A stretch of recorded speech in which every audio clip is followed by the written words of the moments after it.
and he has missed the Legends in the first 3 series. He gets the start tonight against this Lexington ball club. He'll meet up against Henry Owens, and Henry has not missed the Barnstormers in any of these series. He has made 3 starts against Lancaster, has not factored in the decision in any of them. Owens has been incredibly wild when he's faced the Barnstormers. He has walked 18 batters in 10 2/3 innings. Overall, he is 2-3 with a 5.81 earned run average for Lexington. A one-time Boston Red Sox left-hander is Henry Owens. Here are the lineups for this evening. For the Barnstormers, Caleb Gindel will lead off. He will be in right field. The second baseman, batting number 2, is Blake Allemond. Alejandro De Aza is the designated hitter, batting third. Cleaning up for the Barnstormers tonight is the red-hot RBI man, Kelly Dugan, the first baseman. Trayvon Robinson is in left field, batting fifth. The center fielder, batting number 6, is Ladarius Clark. Anderson De La Rosa will catch again tonight. He will bat in the 7th slot. Jake Hoover is at third base, batting 8th. And Clay Luis Rondon is the shortstop, batting in the number 9 slot. Blake Galen continues to improve. Not ready to be back in the lineup as of yet. Melvin Mercedes should be back rejoining the ball club. My guess is not for this homestand, perhaps for the start of the road trip on Tuesday. He is rehabbing. He's feeling better every day. But I don't know that the Barnstormers will activate him just to pinch run. That is an option right now. There is a roster spot available. But they could wait until he is fully able to swing the bat. He's not quite there as of yet, but Melvin is getting better every day, and I think we're certainly within a week or two of the return of Melvin Mercedes. All of those good news. For Lexington tonight, Tillman Pugh will lead off. He shifts over to center. The left fielder batting number 2 is Michael Choice. Courtney Hawkins will play right field and bat third. The cleanup hitter is the first baseman, Keon Barnum. Jose Briseño will be the designated hitter tonight and bat fifth. He's caught the first 2 games of this series. Roberto Baldequin is the shortstop, batting 6th. At second base, hitting number 7 is Ben Eklinski. Catching and batting 8th is Jake Romanski. And Sam Claycamp will again make a start at third base for Lexington.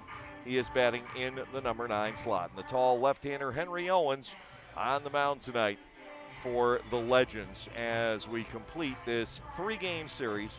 Lexington held on for a 12-10 win despite a furious Barnstormers rally in the late innings here on Tuesday night. And then the Barnstormers, behind some solid work from Augie Silk last night, exceptional work from the bullpen, and enough offense, defeated Lexington 6-3 in the middle game of this series. The Barnstormers are 3-2 against the Legends at home. They won only 1 out of 6 at Lexington Legends Ballpark here in the 2021 season. West Virginia comes in tomorrow. The Barnstormers will face the man who pitched a very solid ball game last Saturday night, Eric Sekula, in the series opener tomorrow against the West Virginia Power. Lancaster will be countering tomorrow night with Niall Ball. That last meeting, the Power defeated the Barnstormers by a score of 8-3 on Saturday night. Ball and Lancaster are looking to turn the tables on their own field come tomorrow night. The starter, Dominic DeSabatino, is ready. The bullpen empties out, and momentarily the Barnstormers will be hitting the field tonight on this steamy Thursday evening at Clipper Magazine Stadium. Temperatures are in the low 90s here in south central Pennsylvania. There are storms that are forming to our west. They're not expected to arrive here until 10 o'clock or later this evening. Could definitely see some rain overnight here in the Lancaster area before the West Virginia series starts.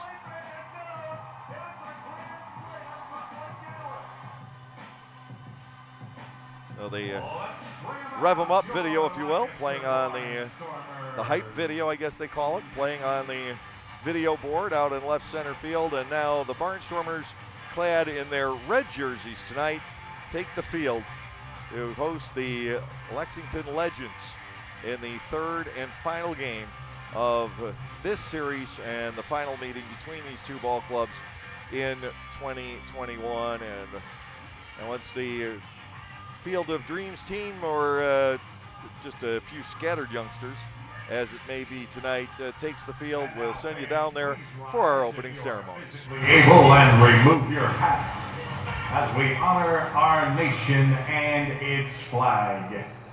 At this time, we'd like to take a moment of silence to honor the U.S. Marines and Navy members who lost their lives today in Afghanistan.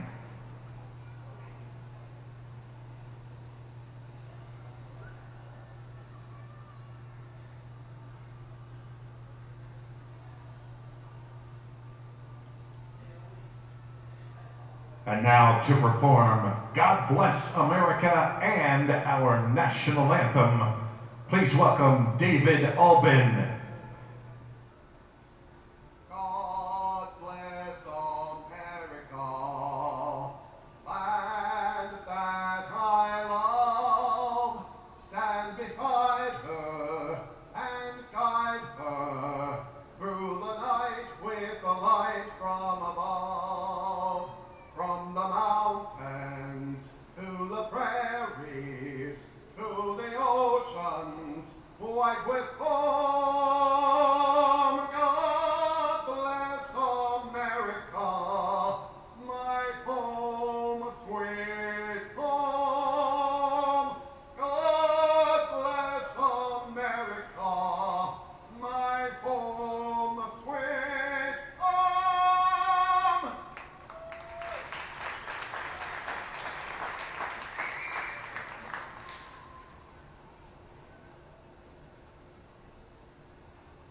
Oh, say, can you see by the dawn's early light what so proudly we hailed at the twilight's last gleaming, whose broad stripes and bright stars through the perilous fight for the ramparts we watched were so gallantly streaming, and the rockets' red glare, the bombs bursting in air, gave proof through the night that our flag was still there.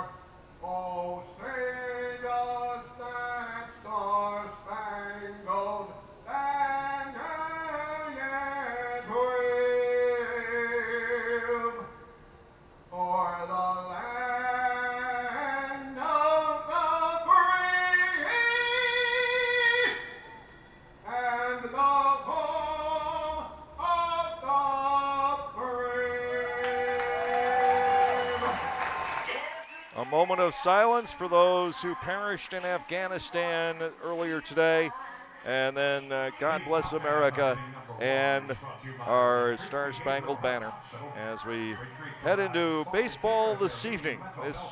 The 78th ball game played by the Lancaster Barnstormers here in 2021. The club 9-8 in the second half, 39-38 overall on the year. Last night we detailed the Barnstormers and how they have remained right around the 500 mark the entire season. They've never been more than 4 games over, and they've never been more than 3 games under the 500 mark here in the 2021 campaign. But you have the feeling with this ball club that will at some point break, and it may take just one addition to the roster, and somewhere along the way this club could take off. It may be the return of Mercedes to get this ball club in a very positive direction as we enter the final stretch of the season. We're down almost to the last third of the 2021 campaign. The Barnstormers tied with Southern Maryland, both clubs 9-8 here in the second half. That 2-way tie for the top spot in the Northern Division has run for a few days now. Dominic DeSabatino is on the hill for the Barnstormers tonight. 25-year-old right-hander from Middletown, Delaware, 6 feet 4 inches tall. He is 9-3 for the season. He's made 14 starts, 3 relief appearances, and covered 75 innings. He's allowed 97 hits and 60 earned runs. He's walked 40, struck out 60. Now those don't sound like great numbers, but he has managed to find his way to a number of victories this year. He's tied for the league lead in wins. He has wins for his last 8 decisions. The only times he has not picked up a win in his last 10 starts, the 2 occasions in which he has started at Charleston. And he came out the last time with a lead of 8-3, and the bullpen gave up 6 runs in the bottom half of the 6th inning, costing DeSabatino the opportunity at the victory there. Tillman Pugh, the center fielder, will lead things off tonight for Lexington. Pugh is hitting .336 with 16 home runs and 63 runs batted in. The Barnstormers have been able to keep him relatively quiet in this series. He's 2 for 7, though he did walk 4 times in the series opener back on Tuesday. So he hasn't been swinging a loud bat, but he has been on base quite often in this current series. Dominic DeSabatino into the motion. His first pitch against Lexington is a called strike. It is 0-1 on Pugh. Jake Hoover at third base tonight. The shortstop, Clea Luis Rendon. Blake Alleman at second. Kelly Dugan at first. Trayvon Robinson is the left fielder with Ladarius Clark in center. Caleb Gindel in right. Anderson De La Rosa is doing the catching. Second pitch against Lexington is also a strike. And DeSabatino gets ahead at 0-2.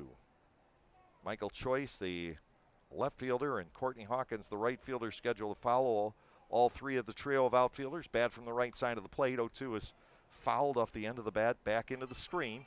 DeSabatino remains ahead with a count of no balls and 2 strikes as we wrap up a 3-game series, just starting things off here tonight.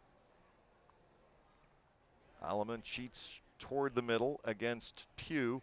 And the 0-2 sidearm slider swung on and missed. If you haven't seen DeSabatino before, you can really be caught off guard when he drops down on the arm angle. He's able to strike out Pugh 1 away. Michael Choice, the left fielder, will come to the plate. Choice batting .358. He has 3 home runs, 1 in this series. In fact, he broke up the shutout of Augie Silk in the 6th inning with his home run to the opposite field last night. First pitch is away for a ball and a 1-0 count on the right-handed batting Choice. Infield still shaded around toward the left, fouled at the plate. The count is level at 1 ball and 1 strike. DeSabatino largely attacking with fastballs here in the opening inning.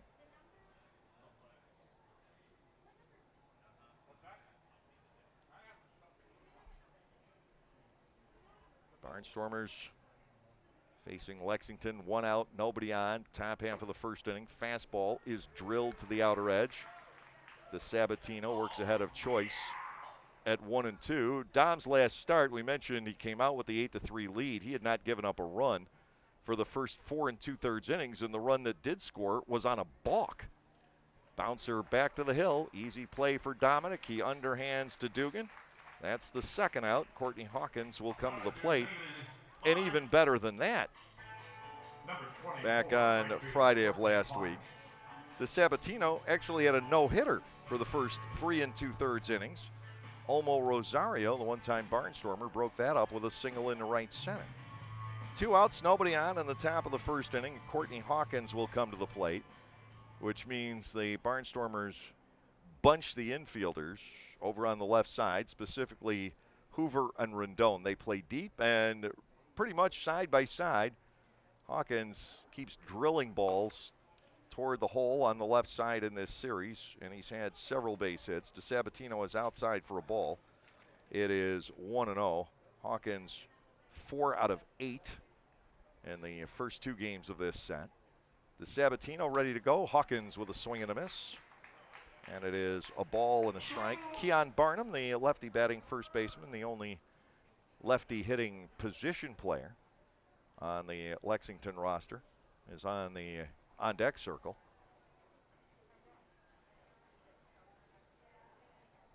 Here comes the 1-1. That is lifted foul toward the first base seats. Dugan over for a look, but it's about 5 rows in. And Hawkins still alive with a count of 1 ball and 2 strikes. 2 outs, nobody on. First inning of baseball tonight at Clipper Magazine Stadium on a sweltering night with right now the 3rd consecutive night here with very, very bright sunshine. Those storms out to our west are well away and should not affect the game. Hawkins awaiting the delivery, and that is popped up on the third base side. Hoover will start after it and not have a shot. Still 1-2. Hawkins against DeSabatino. Courtney Hawkins, a 27-year-old from Corpus Christi, deep in the southeastern part of Texas. 13th man drafted overall back in 2012. 1-2, DeSabatino busts that in wide of the plate. And a 2 ball and 2 strike count. He was the Texas High School Player of the Year in 12 and ranked as one of the top players in high school baseball that year. Fouled at the plate. Hawkins still in at 2 balls and 2 strikes. He's been known to have some pretty long at-bats in this series. Last night he faced Cameron Gann for I believe it was 10 pitches, leading off the 7th inning. He eventually won the battle, but not the war. Hawkins drew the leadoff walk, but never scored. He ended up at third base as that inning came to a close. After the first 3 batters reached for Lexington in that 7th inning last night, they never had another guy get on. Gann set the side down in order after loading the bases. Moya did it in the 8th, and Schumann did it in the 9th. Now 3-2 on Hawkins, 2 outs, nobody on.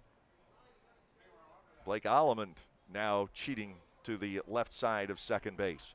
Here's the payoff pitch. DeSabatino loses him and gives up the 2-out base on balls. Keon Barnum will step in. Barnum hitting .269 with 13 home runs. And he has driven in 47.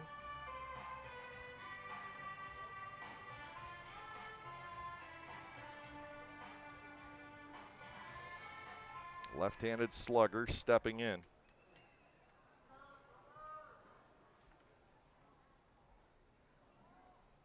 Hawkins, the runner at first, has 3 steals. Dugan will hold him there. And now Barnum, given the entire third baseline. Jake Hoover basically is playing shortstop right now. There's a swing and a foul off.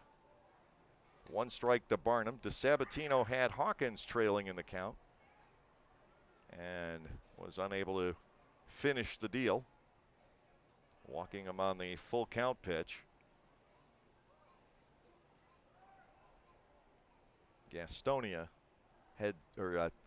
Lexington heads all the way to Gastonia following tonight's game. That's about an 8.5-hour trip without stopping. Barnum with a high pop fly to shallow right. Allemond and Gindel will converge. Caleb Gindel, the right fielder, there for the catch. That will end the inning. No runs, no hits, no errors. Lexington leaves 1. That is the 27th man left on base by the Legends in this series. We'll go to the bottom of the first inning. It is Lexington nothing, and the Barnstormers coming up. Like craft beers? Then the best place to be in Lancaster is Clipper Magazine Stadium. That's right, celebrate baseball or just a night with your friends at the Broken Bat Deck down the right field line. The Broken Bat features more than 20 local craft breweries plus product from a local winery. Food including Otto's Meatballs is sold off a pub-style menu.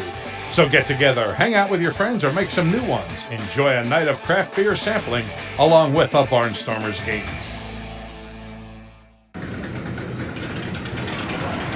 This is the sound of the kind of thrill ride summer was made for. Here's the sound of another one. At the Lexus Golden Opportunity Sales Event, you'll find great deals on our entire line of performance vehicles, including the RCF, LC, and IS. Strap in and then hold on tight. But hurry, the sale ends September 7th. Experience amazing at your Lexus dealer.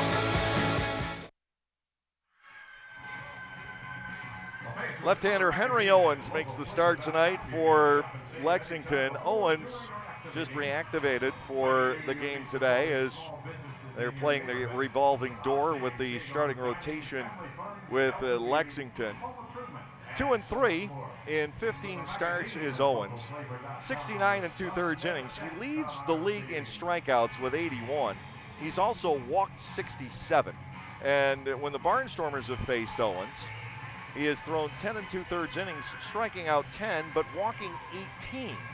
He has not factored in the decision in any one of his 3 starts. He has not gone 5 innings in any of his 3 prior starts against the Barnstormers. 5.81 is Owens' earned run average. He's given up 66 hits in 69 and 2/3 innings. That's one of the better rates in the Atlantic League this season.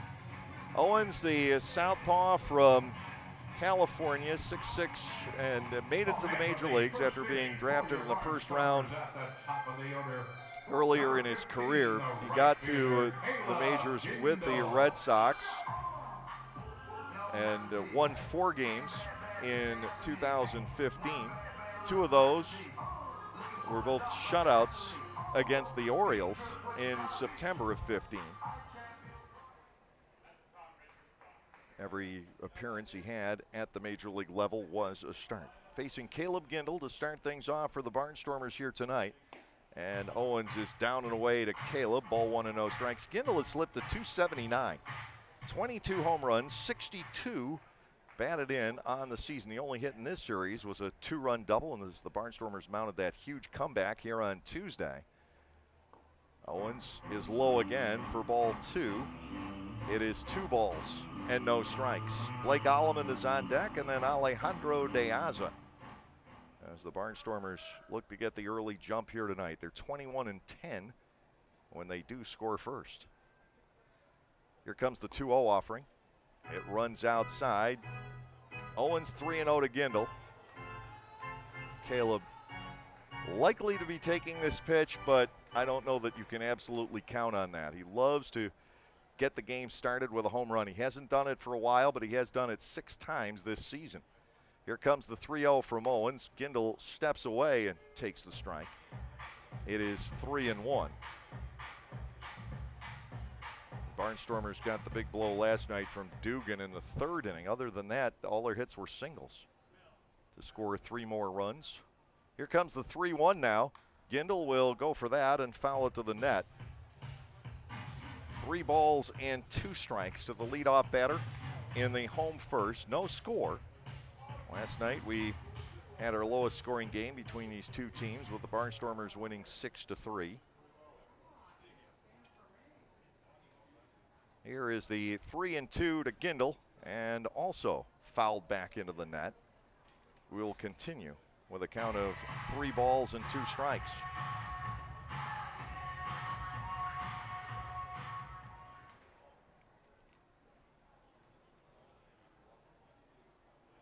Previous low-scoring game between these 2 clubs, the Barnstormers won 6-5 in Lexington. Upstairs, Gindel gets the leadoff walk on 7 pitches from Owens.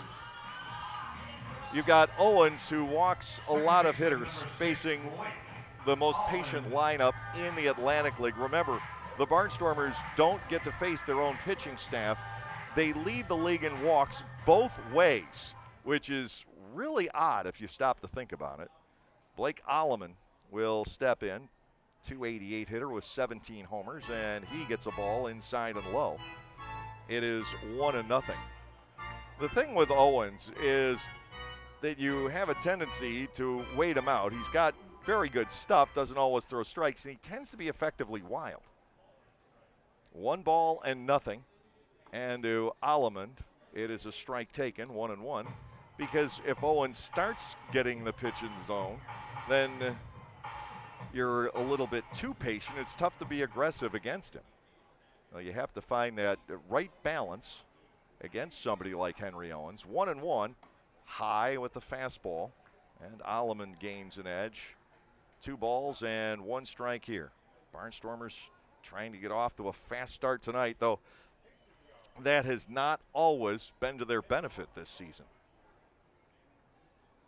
Infield set, double play depth. Gindel not generally a base stealer.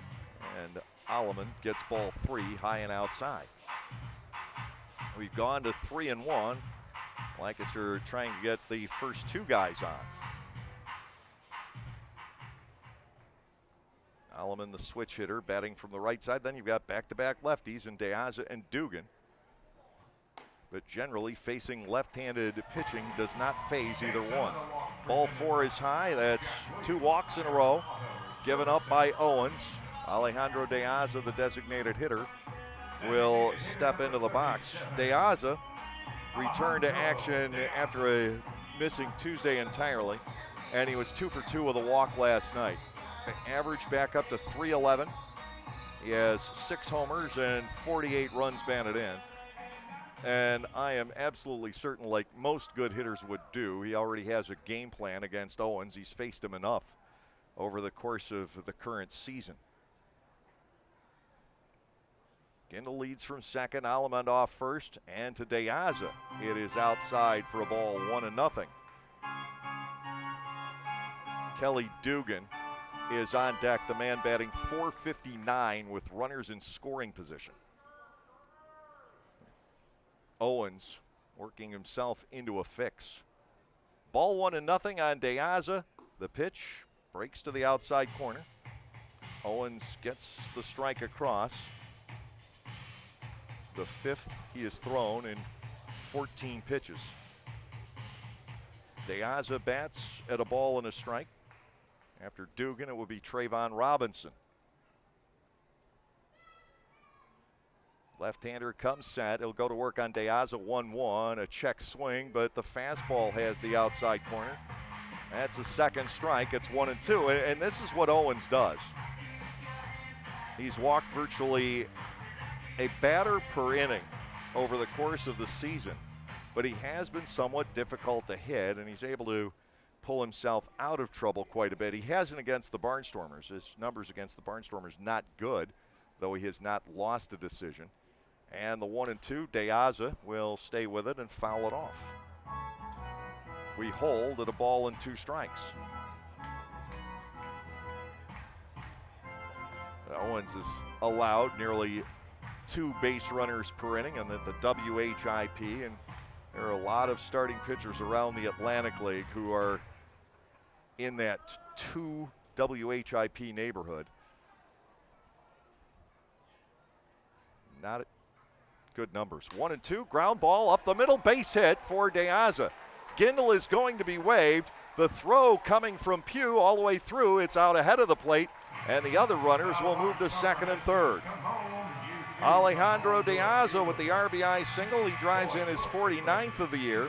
And with Pugh's throw home, which didn't have much of a chance to get Caleb, Alleman goes to third, De Aza to second. And here is Kelly Dugan. .340 with 10 home runs, 58 runs batted in on the season.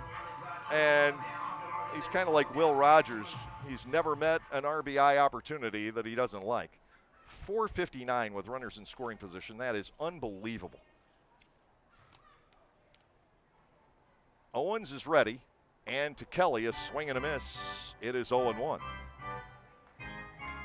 28 for 61 with runners in scoring position, 6 out of 12 with the bases loaded, and he has a 75% rate, driving in a runner from third with fewer than 2 outs. All of those are great numbers.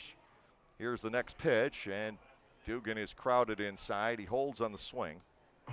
It is 1 ball and 1 strike. The Barnstormers already on the board on the RBI base hit for Alejandro De Aza. You know how it's been with Alejandro all year. Once he gets going, he might reach base 7-8 times in a row. He's done it before.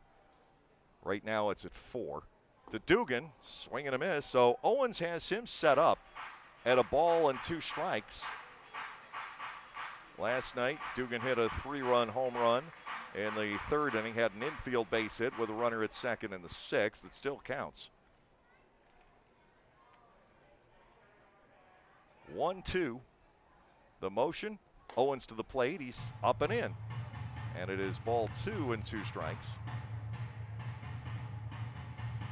Kelly did not have an RBI opportunity the night before. He had a an RBI double in his one chance on Sunday.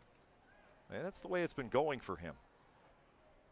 Owens working at 2 balls and 2 strikes. The runners lead off second and third. Here's the pitch. It is a breaking ball, smashed, base hit into right center field.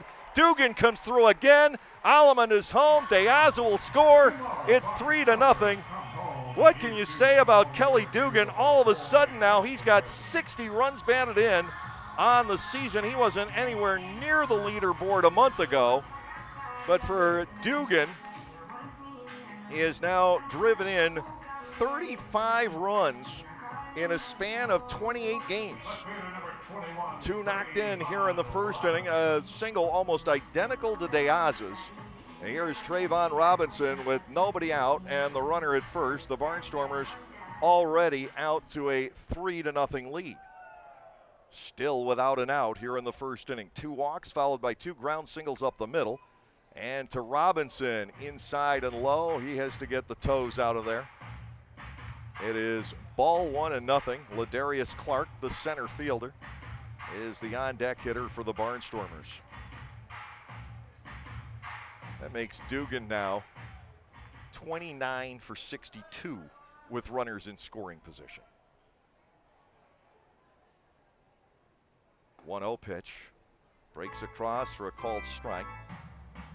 1-1 now to Trayvon.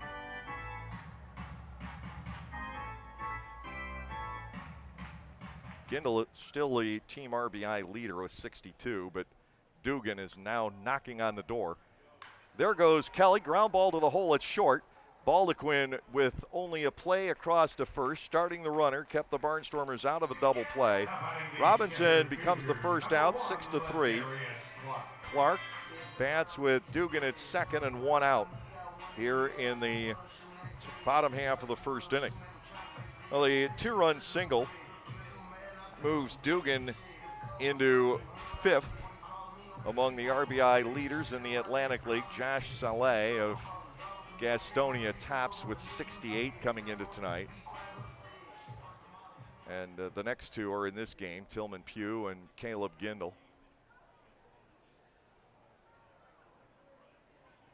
Clark batting, and pitch is inside. It is ball 1.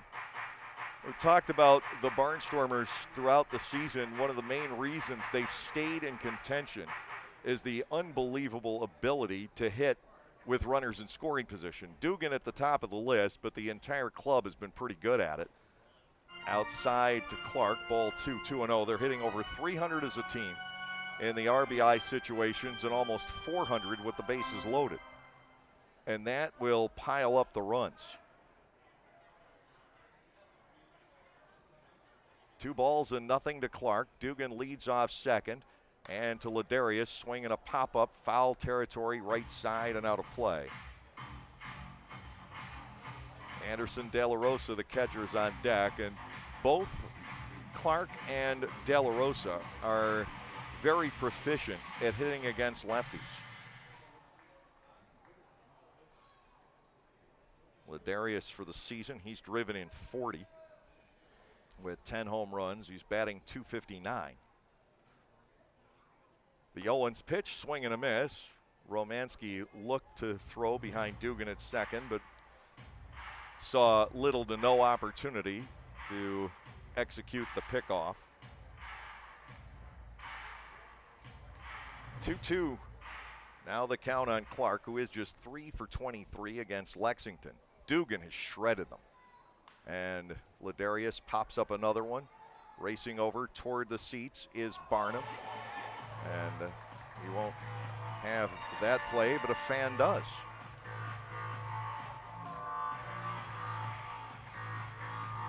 Still 2-2. Owens has thrown the ball 30 times here in the first inning.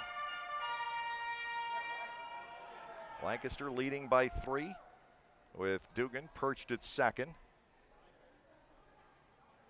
Owens goes to work on Clark, and that is outside on the changeup. 3-2. Looking for one more base hit in this opening inning to get the 4th run on the board. Dugan at second base with 1 out. Here's the 3-2 to Clark. He swings and misses. So Owens has started to fight back. He's retired the last two now. And it's up to De La Rosa if the Barnstormers are to get that fourth run home.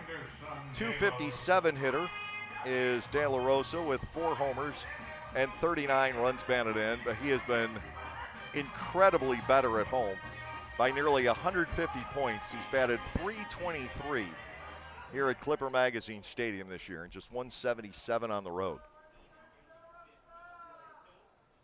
Dugan at second with 2 men gone. The Barnstormers taking on Lexington and up 3-0. Owens comes set, and De La Rosa look out high and inside with the fastball. It is 1-0. De La Rosa comes through. You've got Jake Hoover in the on-deck circle.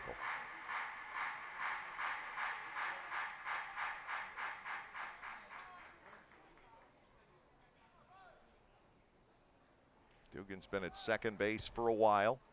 And De La Rosa hits a ground ball fair behind the bag at third. Nice play by Claycamp, and he bounces the throw. Barnum handles it. Very nicely done by Sam Claycamp over at third base to keep another run from scoring. The Barnstormers are stopped at 3 on 2 hits with no errors. They leave 1. And through an inning tonight at Clipper Magazine Stadium, it is Lancaster 3 and Lexington nothing. Hey, $2 bill here, aka the rare one. Problem is, I'm so rare, people just saved me. But thanks to the new Cash 5 with quick cash from the PA Lottery, I'm back in business. For just $2, you can get bigger jackpots starting at 150 grand. Plus quick cash, a chance to instantly win $2 or $6. Haha, it's good to be wanted. Play Cash 5 with Quick Cash from the Pennsylvania Lottery. Must be 18 or older. Please play responsibly. Benefits older Pennsylvanians every day. At Clipper Magazine Stadium, we have hot dogs and popcorn, peanuts, soda, and nachos. But what if, say, you are only 3 months old and mom wants to have a night out and watch the Barnstormers? Well, thanks to May Grant Obstetrics and Gynecology, the littlest of Stormer fans now have a place to go for dinner during the game. Tots can take mom to the Little Sluggers dugout behind Section 13 at the stadium for a comfortable private feeding experience. A brightly painted room with comfortable furniture and TVs tuned to the game, it is the perfect spot for baby and mom during a night at the ballpark. Dominic DeSabatino has been staked to a 3-0 lead. He is certainly one of the better supported among the Barnstormers starting pitchers. Over the course of this season, Lancaster averaging 8.4 runs a game behind DeSabatino, 8.9 runs per game behind Augie Silk. Tommy Shirley and Zach Smith wish they had a little bit more of that. The average is more toward 5 runs a game behind those two, and 6.4 behind Niall Ball.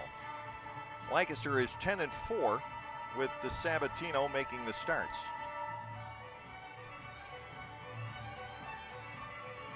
7-7 with Silk. They were 5-3 with Cody Boydston. Boydston has shut it down for the year. He decided to head back home to Virginia. He has a partially torn muscle, and he felt to be fully healed that might have a week left in the season. So he just decided that it would be better for him to get fully back and hope for a slot here in Lancaster in 2022. I think he did well enough, certainly, to earn a chance.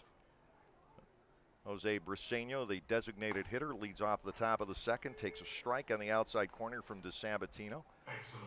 It is 0-1. You don't know what next spring is going to bring around. You really don't. I think everybody's going to go into that kind of blind. Fastball is outside. It's 1-1. First of all, you've got 2 extra teams coming into the Atlantic League, Staten Island being announced, and the other one has not been yet. So you've got 2 more teams fighting for players. Popped up into foul territory. De La Rosa starts after it, but that's into the seats. Briseño batting at 1-2. And you don't know how many players are going to be out there. Everybody was caught a little bit off guard this year with the lack of available pitching. And even more so, the pitching was brought into the Atlantic League. It looked like it was going to be reasonably solid, and then it all left because the major league teams didn't have enough pitching for their affiliations. So there simply wasn't enough to go around this year. 2 balls and 2 strikes on Briseño, who's had a good series at the plate, 3 for 10, with 4 runs batted in, 5 out of 19 overall. Here is the 2-2 offering, and that's rolled foul right to the steps toward the Barnstormers dugout. Still 2 balls and 2 strikes. Briseño, the catcher, the first 2 games of this series. Jake Romanski, who has done the lion's share of the catching this year for Lexington, in the lineup tonight behind the plate. 2-2 on Briseño. De La Rosa sets the target, the pitch down and away. The only issue facing DeSabatino so far tonight has been not being able to finish off hitters once he's gotten ahead. He walked Hawkins. He was ahead in that count, 1-2. Briseño now at 3-2, and he gets ball 4. And Dominic was ahead in that count as well. So the walk to start off the second inning, and again, as we've seen so many times this year, and we've seen it happen both ways, the Barnstormers and their opponents, a big inning is put on the board, and the pitcher walks the leadoff batter in the next inning. It's the last thing you want to do, but sometimes the harder you try not to do it, the more often it occurs. Second walk given up by Dominic. The batter is the shortstop, Roberto Baldaquin. 342 with 9 home runs, 58 driven in for the year. In a little bit of a skid at the moment. DeSabatino will work to Baldaquin, and he misses outside. It is ball 1-0. It is just amazing how we've watched this happen all season long. The pitchers may be trying to get a little too fine, and the next thing you know, they begin to walk people. 1-0 to Baldaquin. The Barnstormers up 3-0. DeSabatino comes back, and he is low. I think that's 5 in a row out of the strike zone. 2 balls, no strikes on Baldaquin. The second baseman, Eklinski, is the on-deck hitter. Briseño, a catcher by trade, so generally they're not good base runners, or not fast base runners. They might be smart ones. Ball 3 missing. Well, DeSabatino is in trouble to start the second inning. And that can make you grow a little bit restless. Walks were the undoing of Owens in the bottom of the first. He walked the first 2 batters, gave up a couple of RBI base hits. 3 runs on the board for Lancaster. DeSabatino to Baldaquin, 3-0. That is low. He has walked 2 straight and 3 for the night. Eklinski will step in, but not before Ross Peoples pays a mound visit. And it happened all of a sudden. He was ahead of Briseño, looked like he was going to get off to a good start in the second inning, and simply couldn't finish off the leadoff batter, and now Dom is all out of sorts. Attention all full season ticket holders. Don't forget to take First and second with nobody out, and Eklinski is due to step in. We talked about the walks that we have seen over the entire year. The average Barnstormers game has had 12, and tonight we have already seen 5. The rest of the league is not to this extent. The average is maybe in the 9 to 10 range, which is still higher than you want. The average number of walks, if you're thinking about tradition and history and what seems to be a pretty good balance, would be about 7 in a game. Eklinski steps in with runners at first and second and nobody out. DeSabatino high and outside to him. It is ball 1-0. And if I'm not mistaken, 8 in a row out of the zone.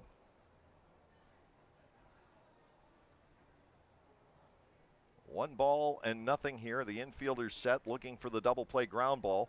DeSabatino low and outside again. This is I have to believe, a mechanical issue that has developed suddenly here in the second inning. Everything is either low or outside to these right-handed batters. 2-0. Briseño and Baldequin already on base. Dominic comes to the set, glances around, and the 2-0 pitch, that's outside. 3-0. And how do you explain it? We have not seen DeSabatino really have issues with the base on balls. He's averaged 4.8 per 9 innings, which relatively speaking is not that bad, but he's in a real bind here in the second inning. Aklinski awaits the 3-0, and that is a strike as one finally catches the outer edge of that invisible plane of glass. 3 balls and a strike. Can he fight back here? Aklinski up, Romanski, another right-handed batter, waits on deck. The set, here's the 3-1, and that is popped up on the right side. De La Rosa starts, but there isn't a chance.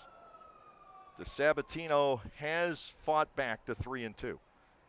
So he's headed in the right direction here.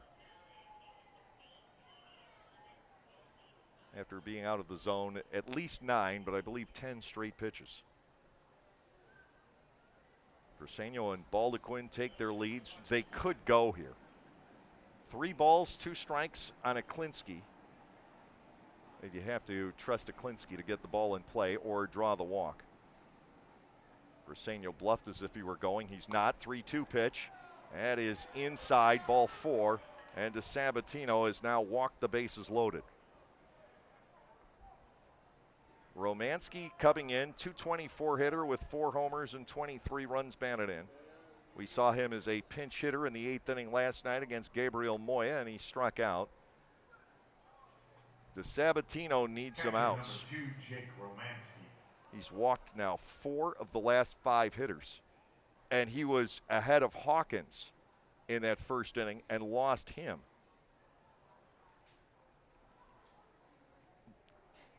Against Barnum, the left-handed batter, no issues throwing strikes. Bases loaded, nobody out. Here in the top half of the second inning, DeSabatino will pour it into the zone. A strike on Romanski. It is 0-1. Sam Claycamp, the third baseman, is the on-deck batter.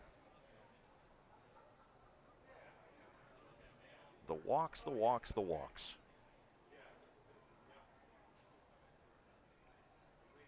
Oh and 1 to Romanski.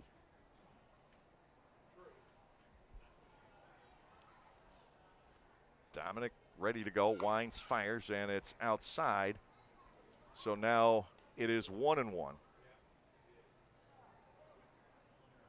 Barnstormers coming into tonight, 502 walks in 671 and a third innings. It's improved drastically from earlier in the year, but still between 6 and 7 per 9 innings. 1-1. And Romanski, it's popped up into shallow right field. This one's trouble. Racing in Gindel, he can't get to it. It's going to score 1. They're going to try to bring home a second. The throw from Gindel and the slide by Baldequin takes him around behind De La Rosa. He scores, but Roberto Baldequin is slow getting up. Jake Romanski with a 2-run bloop single into right, and it's 3-2. Baldequin up and running back to the dugout. Stopping at second was Aklinski. Claycamp now steps in. Romanski sounded like he cracked his bat, but dropped a short pop fly into shallow right toward the line. Dugan couldn't race back. Gindel couldn't come in. And Lexington has 2 on the board, still nobody out in the top half of the second inning. I guess these 2 ball clubs are making up for that so-called pitcher's duel we had here last night at only 6-3. The average game between these 2 teams prior to that had been 20 runs when they've gotten together. Claycamp squares around already to bunt, DeSabatino deals. It is bunted, and it rolls foul up the third base side, and touched by, that's Schumpert and not Hoover over at third.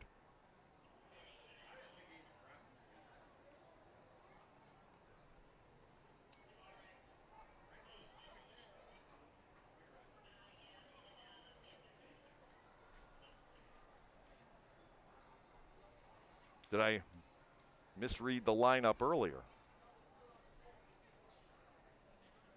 Or has a change been made? That is Schumpert at third base. No balls and one strike on Claycamp. He'll square around again.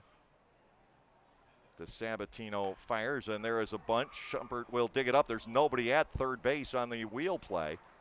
The throw has to go to first, so Claycamp gets the bunt down, 5-3. Aklinski to third, Romanski to second, and Tillman Pugh will be coming to the plate.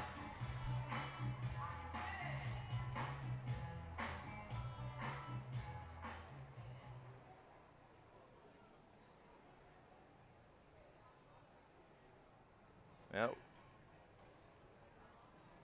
Hoover is at short. And Schumpert is at third, batting ninth. I misread that earlier. To Pugh, swing and a miss. It is 0-1.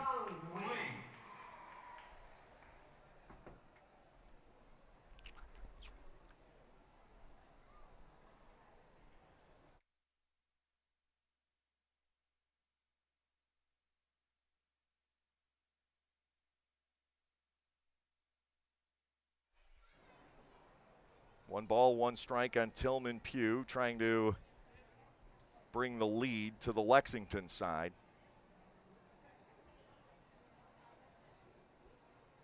Two-run single, followed by a sacrifice bunt. Now Pugh swings and misses against the DeSabatino Heat. It is 1-2. So Dom's come back. He's made some good pitches here, but has definitely paid a price for walking the bases loaded to start the inning. Pugh up there at 1-2. Pitch is high and inside as Aklinski tries to bolt up along the third base line and be a distraction at the very least, trying to maybe coax a bad throw.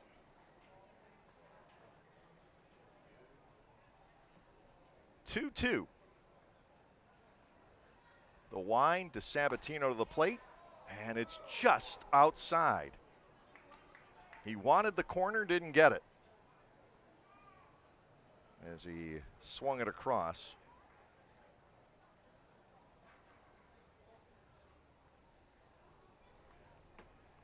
Three balls, two strikes.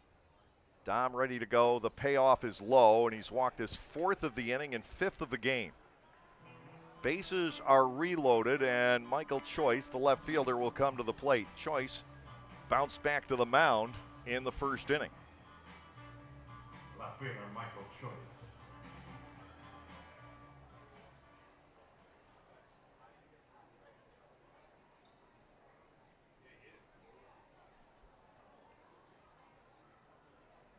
Bases are reloaded here with one out. Lancaster 3, Lexington 2. DeSabatino trying not to have one of those nightmare innings with the really bad crooked numbers. His first pitch to Choice is a strike. It is 0-1. And Ross Peoples has gotten Garrett Granitz up in the bullpen. Granitz is always the guy who gets the call in one of these messy situations. 0-1 with one out. Dominic has already thrown 27 pitches here in the second inning. The only out has been on a sacrifice. And now Ross and Anya are out. He had called over the third base umpire, Tim Detweiler. And DeSabatino may need a rescue here. He clearly has been all out of sync since the first couple of pitches in this second inning. He has had an injury problem a few starts ago. He missed one turn in the rotation. One strike, the count on Michael Choice with the bases loaded and 1 out, and now the coaching staff and the athletic trainer, Anya Holmberg, the head trainer with the Barnstormers, out to check in on the right-hander as Granite's continues to get loose down in the Barnstormers bullpen, and the Barnstormers will make a decision here, and they'll make that decision to leave DeSabatino in the ball game. No timeout is charged. It would have been the second mound visit of the inning. Ross has already been out there once, seemingly a while ago. No balls and 1 strike to Michael Choice. Lexington looking for a huge inning. They have put 9 on the board against the Barnstormers in an inning this year. And Choice will step in.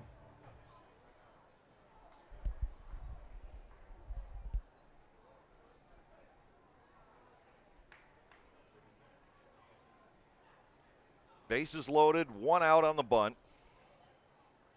And DeSabatino looking to get a double play ground ball. Here's the motion, the pitch. He is down and away to Choice, and it is now 1-1. That has been the story of the inning. He hasn't been high.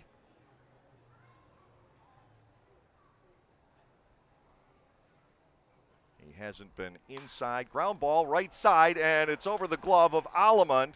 Hit the wrong way on him, and 1 run scores. De La Rosa with the tag on Claycamp to keep the go-ahead run from scoring. Choice singling into right field. That got a Klinsky home. Romansky is cut down at the plate, 9-2. Remaining at second is Pugh, and at first is Choice with the RBI single. It is now 3 apiece, and Courtney Hawkins stepping in.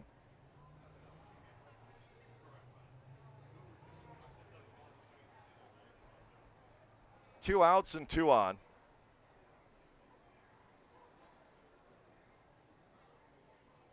Rendon getting the night off for the Barnstormers. Schumpert will bat in the 9 spot, swing and a miss. It is 0-1 on Hawkins. I totally misread the text.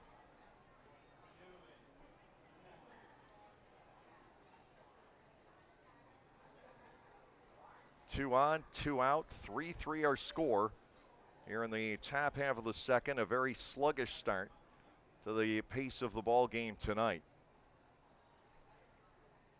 And DeSabatino will step off before delivering to Hawkins.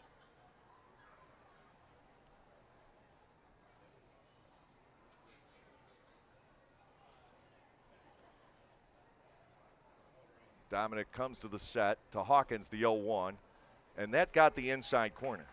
It didn't look like a strike to the naked eye necessarily, because De La Rosa was set up toward the outside part of the plate, and Hawkins kind of crowds the plate, but that one was there. And it's 0-2. Pugh at second, Choice at first. DeSabatino working to keep this game tied. Got the outfield assist, all ready to do that. There's a swing and a miss. Well, DeSabatino is able to battle back and work his way through the inning. It's 3 runs on 2 hits with no errors. 2 runners are left on base. We're in the middle of the second inning with the score. The Legends 3 and the Barnstormers 3. When everyone has a different craving, Wegmans Meals to Go has it all. All right now, all in one delivery. Pizza with the kids' favorite toppings, a delicious sub made the way you love, fresh sushi for the whole group, and so much more. It's how busy people get busy eating the meals they love. Order on the Meals to Go app or at mealstogo.com to make everyone happy. Wegmans Meals to Go. All your favorite meals, all in one delivery. Like craft beers? Then the best place to be in Lancaster is Clipper Magazine Stadium. That's right, celebrate baseball or just a night with your friends at the Broken Bat Deck down the right field line. The Broken Bat features more than 20 local craft breweries, plus product from a local winery. Food including Otto's Meatballs is sold off a pub-style menu. So get together, hang out with your friends, or make some new ones. Enjoy a night of craft beer sampling along with a Barnstormers game.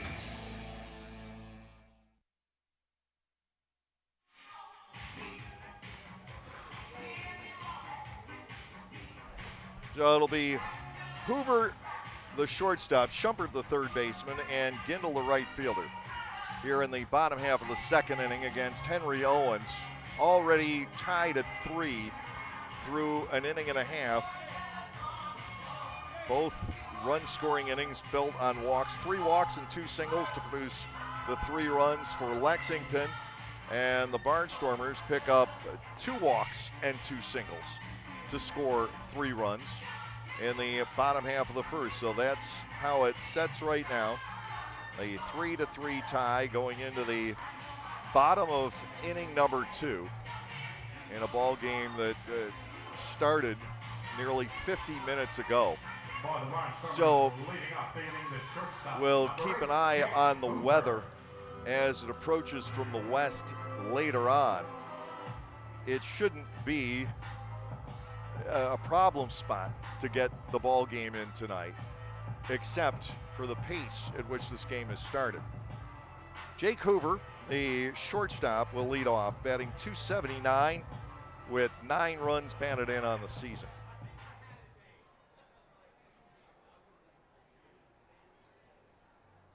Hoover always a threat when he gets on base, too. Henry Owens into his windup, the pitch, and it is taken for a strike. It is 0-1.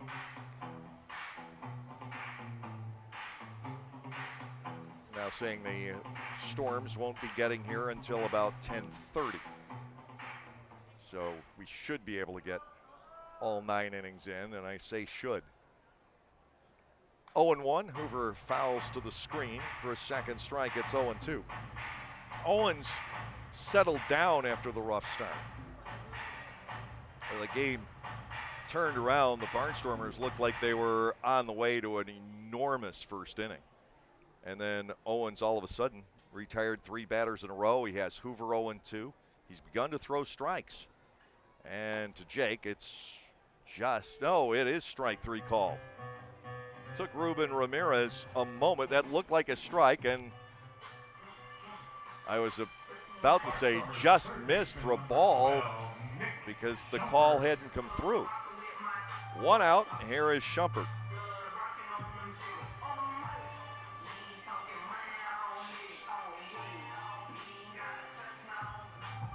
Nick batting .211 with 16 runs batted in for the year. Owens ready to go. First pitch high and outside to Shumpert for a ball, 1-0. A guy you definitely do not want to walk because we saw last night what he can do when he's on base. He can move. Stole 2 last night, 13 on the year. 1-0. Off-speed pitch is chased. A ball and a strike. Caleb Gindel waits on deck.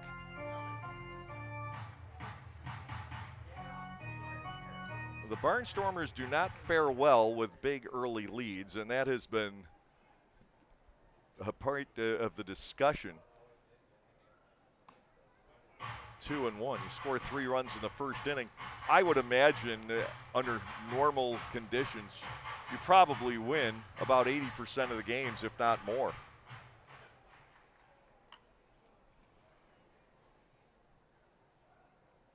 Shumpert batting 2-1.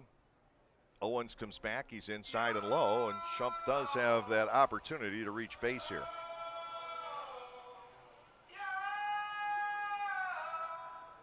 Three balls, 2 strikes, with 1 out, nobody on base.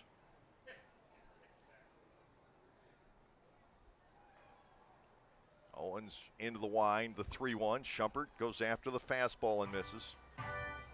3 balls and 2 strikes.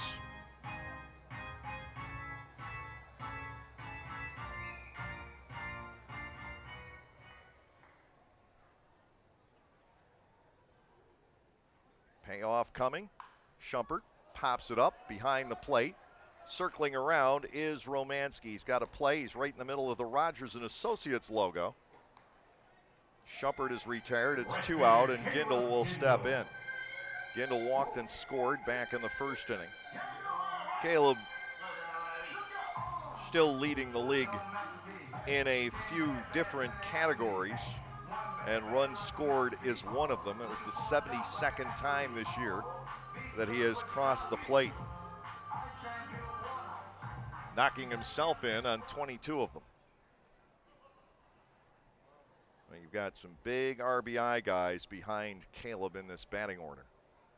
2 outs with the bases clear. Owens to Gindel. Caleb reaches for that and misses. It's 0-1. Owens has settled down beautifully after the difficult start.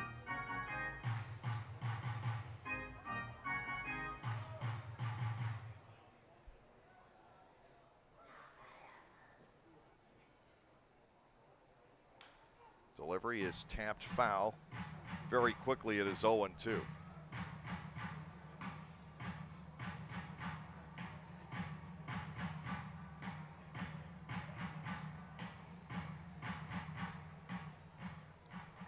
Two outs, bases clear here in the bottom half of the second inning. Caleb Gindel batting with 2 strikes in the count. Owens into the motion. The pitch, a breaking ball, and that's strike 3 on the inside corner. Came back and caught Gindel off guard. 3rd strikeout for Owens. Nothing across in the bottom of the second inning.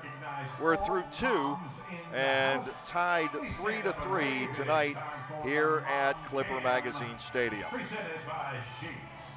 We want to see you if you're a mom. Localflavor.com, local flavor. Localflavor.com, local flavor. Excuse me, are you saying localflavor.com? Oh yeah, it's where I save big bucks on all kinds of things. Home improvement projects, dining out, family fun, electronics, jewelry, clothing. I even bought my wife a fancy spa package for half price. Half price? Yep, you know all the deals you find in Clipper Magazine. I love Clipper Magazine. Well, they're all on localflavor.com too. And you can get them right on your phone thanks to localflavor.com's mobile app. Here, take a look. Well, this app is amazing. Look at all these restaurants, amusement parks, car washes, fitness centers. This is worth sharing about. Exactly. Localflavor.com online, the Local Flavor mobile app, and Clipper Magazine together. It's like a triple play. Do the cheer again. I'm in. Localflavor.com, local flavor. Come on, everybody! Localflavor.com, local flavor. Localflavor.com, local flavor.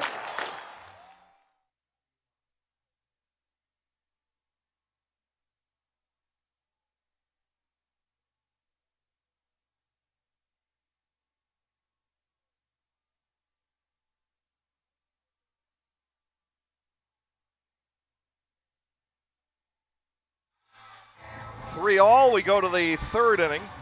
Keon Barnum, Jose Briseño, and Roberto Baldequin scheduled for the Lexington Legends. Sky's darkening out to our west, but again, we've got a pretty lengthy window before any rain will pass through our area here. We should be able to get the entirety of the game in tonight. Barnum will lead off the third. He flied to right field back in the first inning for the final out there. The killer blow for Lexington, a pop fly that fell into shallow right field off the bat of Jake Romanski. That scored 2. Choice with a single into right just past Alleman's glove. Gindel was able to throw out Romanski at the plate. Fastball is outside to Barnum. It is ball 1 and no strikes as we start off the third inning of play. Lights are on at Clipper Magazine Stadium. The sun setting behind the cloud bank out to our west. 1-0 pitch, swing and a miss. DeSabatino took something off. And the count is 1-1 on the lone left-handed batter for Lexington. Dominic comes back and gets a foul into the net for a 1-2 count. So by the looks of things, at the outset of play tonight, we're going to see a lot of the bullpens before this one is out. If nothing else, just by the number of pitches thrown. Here's a 1-2 on Barnum, and that is a rocket deep down the right field line. It's hooking quite a bit, but that will stay fair, and it is a home run for Keon Barnum, his 14th of the season. Lexington bolts ahead 4-3. Starting to seem like the worst thing the Barnstormers can do is take an early lead, especially a substantial one, as Lexington has come back and scored the last 4 runs. But that is kind of how this series has gone. Lexington at one point scored 11 runs in a row. The Barnstormers came back and scored 14 straight. Lexington got the 3 runs last night. The Barnstormers had scored 4 runs in a row, and now it is Lexington with 4 in a row. Briseño, the designated hitter, steps in. He walked and scored back in the second inning. Dominic DeSabatino into his motion, and the first pitch is a strike, 0-1. Lexington 4, Lancaster 3. Don't think for a minute the scoring is done tonight. This has all the makings of one of those games where both teams get to double digits. Ball is low. Briseño bats at 1-1.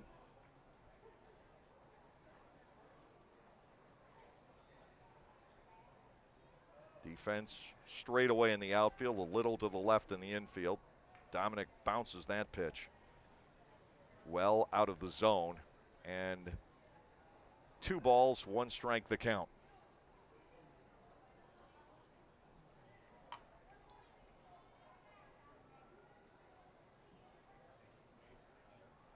He is back and again outside, 3-1, and Ross might have to contemplate getting Granite's warming up in the bullpen for the second straight inning. DeSabatino able to get out of it last inning without giving up a ton of runs, but he just doesn't look right. 3-1. That's popped up foul, coming back and out of play. We'll see if he fights through it. 3 balls and 2 strikes, but if things continue to go wrong, it shouldn't take very long to get Granite's ready to come into the ball game. 4-3, Lexington now on top here in the 3rd inning. Payoff pitch is coming, and it is high. That is the 6th walk that Dom has given up tonight. Hard to explain. He has looked so good in most of his starts, especially his starts here. At facing Lexington for the first time, this is a great offensive ball club, but I don't think it's the Legends lineup that has led to this.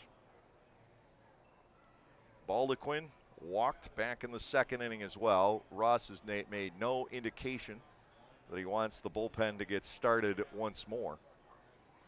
Runner at first with nobody out. Baldequin steps in. DeSabatino is outside for a ball and a 1-0 count.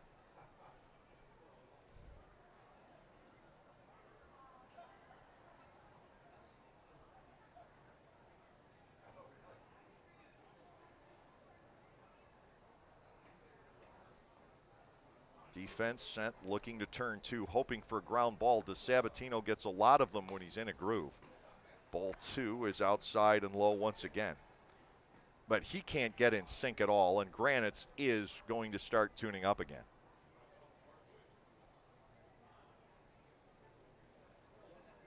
Sometimes you just know when, and I'm sure Ross does, when a pitcher has a chance to fight his way through.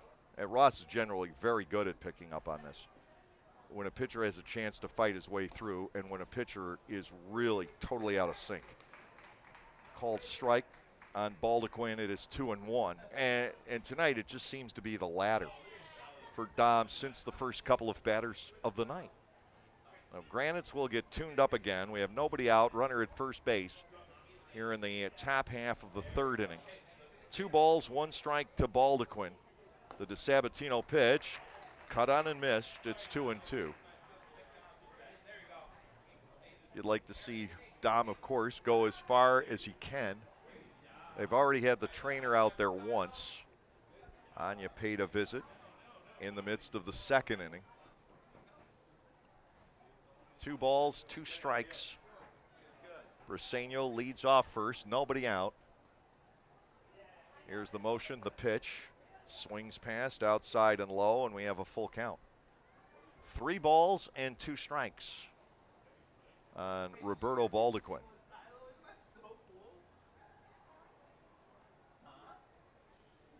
The Sabatino's pitch count already in the 60s.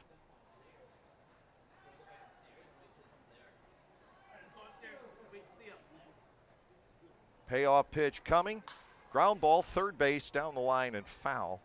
Out to, I believe that's Sip Garza in the coach's box. Not big enough to be P.J. Phillips. He's a good-sized fellow. A former Duck. He was talking a little bit earlier today about his days with Long Island, but we were talking more about traveling the Atlantic League than we were specifically about playing in the league or being a Duck. We were talking about the travel since they go to Gastonia after this game. Ball 4 is outside and low. The Sabatino has walked his 7th. Granite's getting ready to go down in the bullpen. Ben Aklinski, the second baseman, will come to the plate, and Ross already has signaled to go to the bullpen. So definitely a rough night for Dominic the Sabatino. He's had so many, much better than this.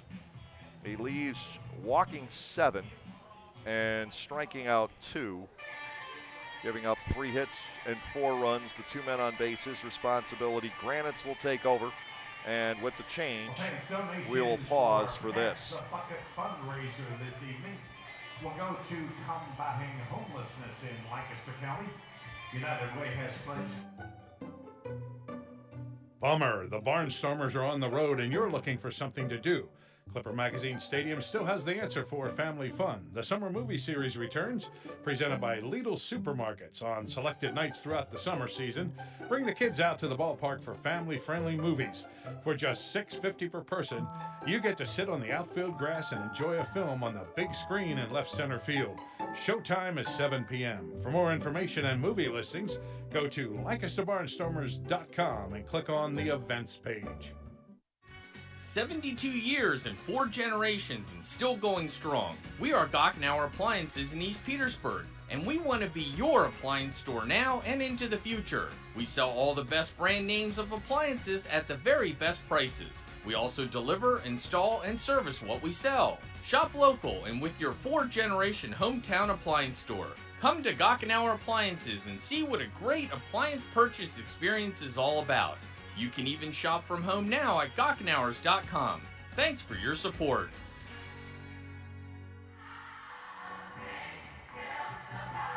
Garrett Granitz takes over for Dominic the Sabatino here in the 3rd inning.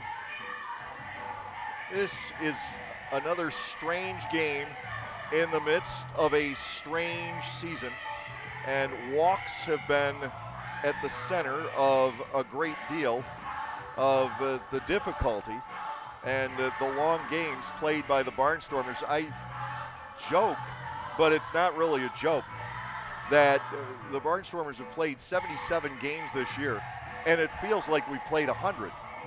And in terms of the amount of elapsed time, basically we have, because the games are taking, on average, about 30% longer, maybe not quite that much. Maybe it's only 20% longer, but it's enough to really stretch things out. Ben Aklinski steps in. He walked and scored back in the 2nd inning. 7 walks given up by DeSabatino. No sign of any trouble to the first 2 batters tonight. And then he walked Hawkins, got out of that. Barnum with a short fly ball to right. But ever since the start of the 2nd inning, DeSabatino had just all kinds of trouble getting the ball in the zone. Aklinski batting with runners at 1st and 2nd. Granitz flips it up there and delivers a strike on his first pitch. 0-1 from the 34-year-old Wisconsin native.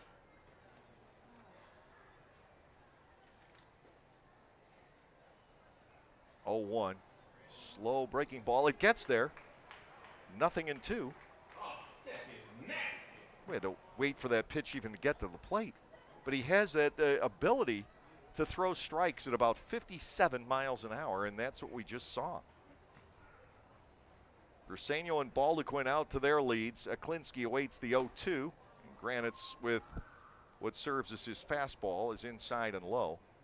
Ball 1 and 2 strikes. The velocities are sometimes relative to each other as far as a pitcher's pitches and not compared to some other hurler out there. 1 ball, 2 strikes. Granites will dip down. That is grounded on the left side into the hole. It sneaks between Schumpert and Hoover. And Aklinski is aboard on a single. The bases are now loaded.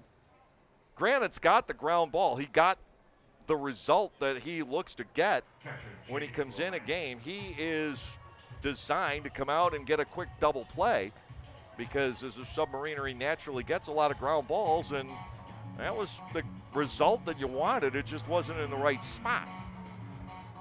If that's hit a little bit more to the left, Schumpert starts a double play. If it's hit a bit more to the right, Hoover has a chance to start a double play.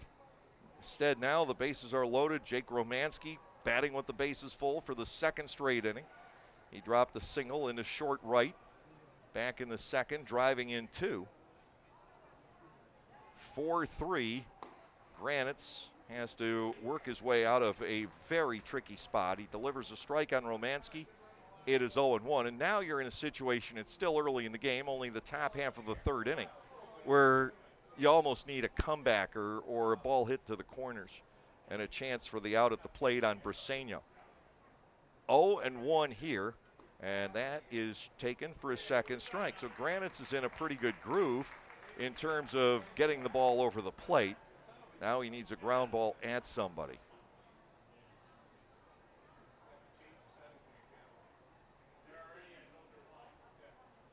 No balls, 2 strikes. Briseño at third, Baldequin at second, Aklinski, the runner at first. Ready to go as Granites. Here's the 0-2. He got him, a swing and a miss. That's a big strikeout. Now he'll go to work on Claycamp. Well, what a lift it could be to the Barnstormers if Granites can get his club out of this inning. The unfortunate part here is that the pitcher spot comes up second in the bottom of this inning.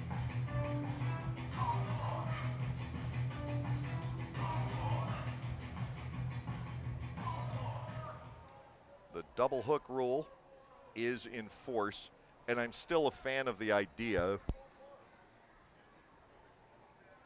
but I think it's really designed, and I've said this all along, where the double hook rule works, Major League Baseball, where you always have full rosters of the prime players in your system, and you're not battling through injuries with no well to draw from or guys getting pulled away from you.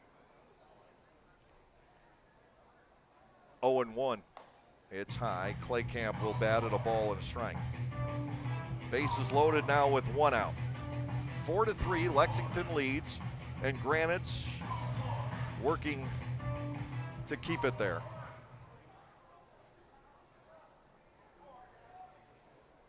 Garrett used for the 33rd time this season. Lined out to right field. Claycamp with a base hit. That is going to get deep into the corner. It will score 2, and Claycamp will arrive at second on a double. It is 6-3 now with runners at second and third. So Sam Claycamp comes up with a big hit, just his 8th extra base hit of the season. Briseño and Baldequin score. Aklinski arrives at third. Tillman Pugh, the batter, he has struck out and walked. 3 runs last inning, 3 runs here, and that will close the book on DeSabatino. He gives up 6 runs tonight in 2+ innings. Everything now belongs to Granites. Second and third with 1 out. Garrett to the plate. It's popped up. De La Rosa coming back toward the screen. Does he have room? Yes! Just in front of the net. Anderson De La Rosa puts that one away for a big second out. And the Barnstormers still have to get through Michael Choice.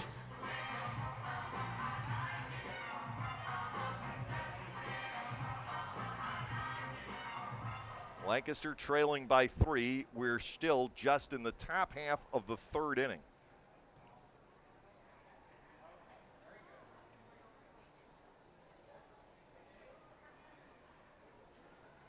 Two outs with the 2 runners in scoring position.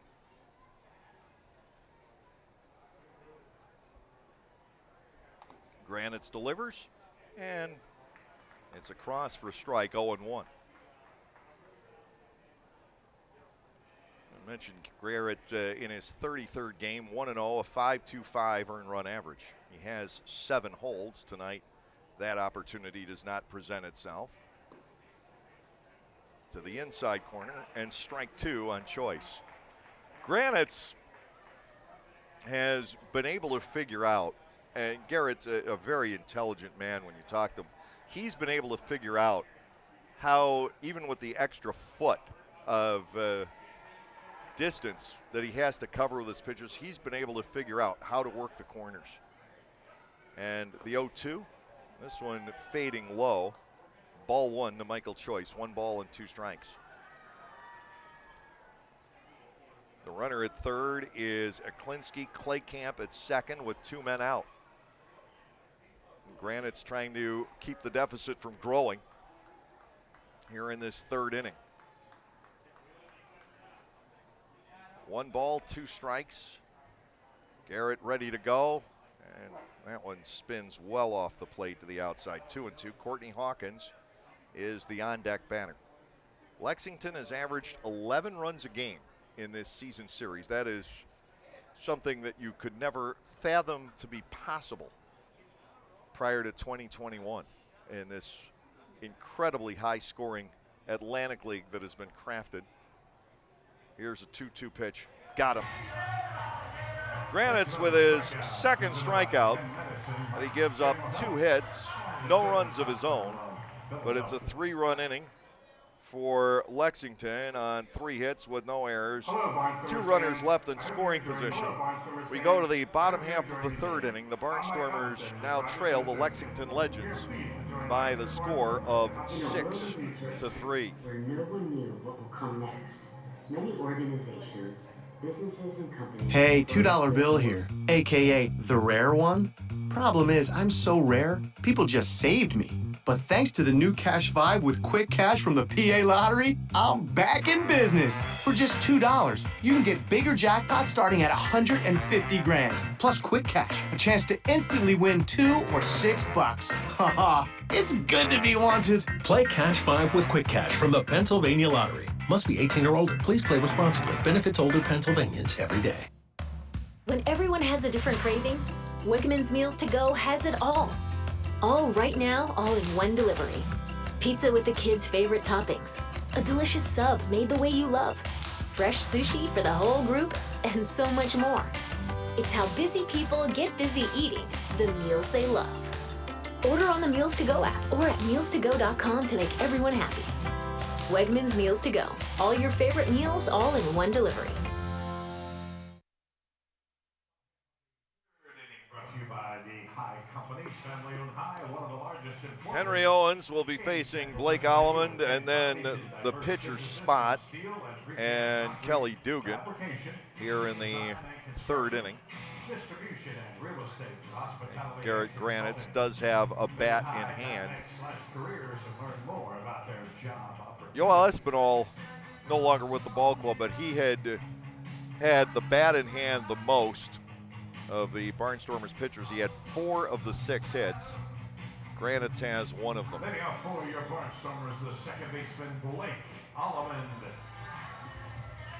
And Brent Teller with the other. Just in case you were wondering, Allemond will lead off. He walked and came around to score in the bottom of the first, back when things were looking incredibly rosy for the Barnstormers. 3 runs before the first out. Boy, has this game changed. Lexington now leading 6-3, and the last 6 Barnstormers batters have been retired. Henry Owens working with the lead for the first time. Delivers to Allemond, and that is well upstairs. It is ball 1 and no strikes.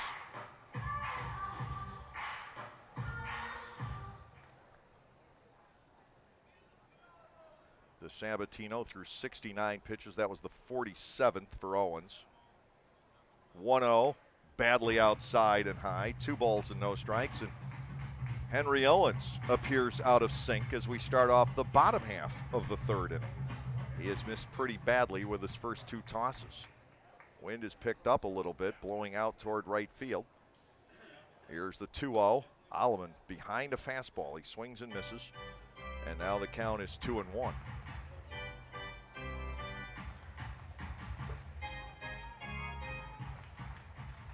Owens trying to work a little bit quickly here. Back to Allemond.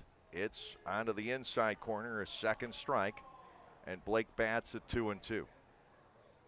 Granite's on deck, and then we will have Kelly Dugan stepping in.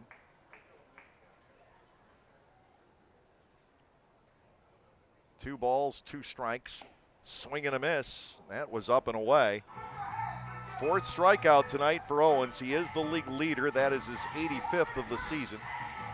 Here is Granite's. Alejandro De Aza limited right now to the DH role. 3 for 3 with a walk in the series, but the Barnstormers have lost him early tonight after just 1 plate appearance. He got 3 in last night. Granite's tries to bunt his way on, pops it up. That is going to fall in front of Owens. Throw to first, it'll be late. Granite speeds through and beats it out. A bunt single for Garrett. So he has now a 400 batting average. But he has pulled up past first base, and that has to be a concern. Anya Holmberg goes out to take a look at Garrett. Remember, he had a problem with a strained groin earlier this year, and that could have gone again on him. Now the Barnstormers are going to have to go to a pinch runner, it appears, and Granites will have to come out of the ball game.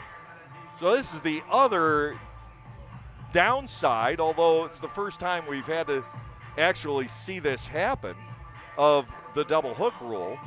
And one of the reasons you had the DH in the first place is to prevent injuries to pitchers when they're not pitching.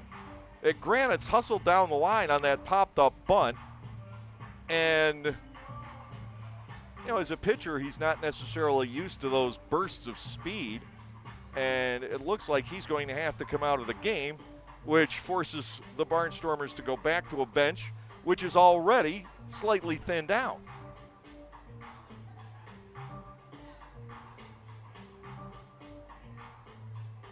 And that's also going to force another pitcher into the ball game.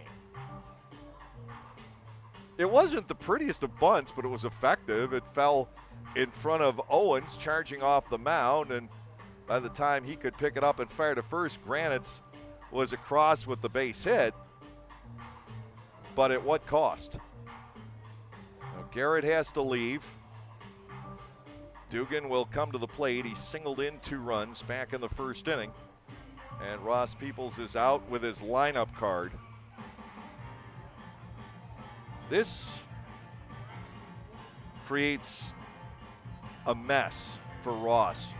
He's already short because Galen isn't available. Now he's got to go to a pinch runner. In this situation, does he risk going to another pitcher after what we just saw and keep the other guys, Rendon and Peroni, available for coming in later on? Got Rendon, Peroni, and Torrance. I need to add him. Well, the Barnstormers with a runner at first base. You can't go to DeSabatino. He would be the usual candidate to pinch run because he's already out of the game. But it's DeSabatino. I'm okay. I am officially lost. I am.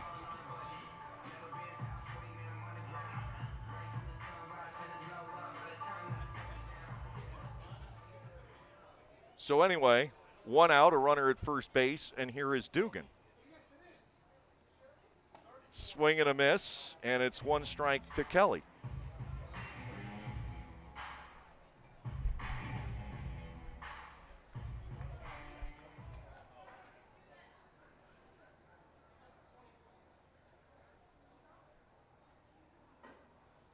Here's the next, and he swings through that for a second strike.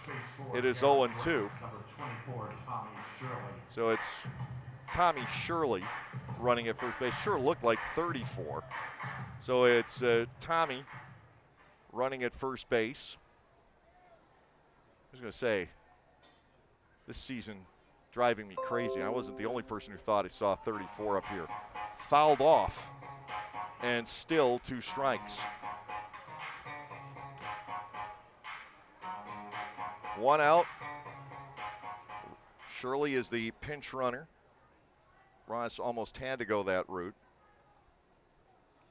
Otherwise, his bench would have been too thin later on. Dugan goes after it and misses. Another strikeout for Owens. That is his 5th. Trayvon Robinson will come in. Robinson has grounded out. One hop to the shortstop, his first time up.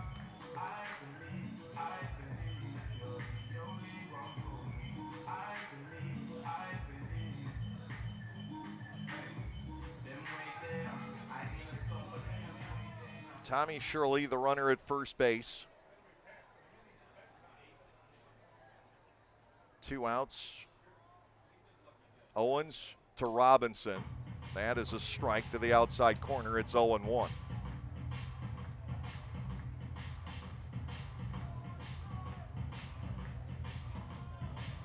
Shirley, the pinch runners at first. Everybody up here thought that said 34 initially, and wondering what was going on. Ground ball down the line at third, foul, gloved by manager Ross Peoples. What must he be thinking over the course of this game here tonight? He has lost, who knows for how long, one of his primary relievers out because he legged out a bunt single. The starter goes 2. He was planning on Granite's to go for a while longer. 0-2. And that bounces. Mansky can't find it, but it doesn't get past him. And the Barnstormers aren't going to be daring with another pitcher on the bases.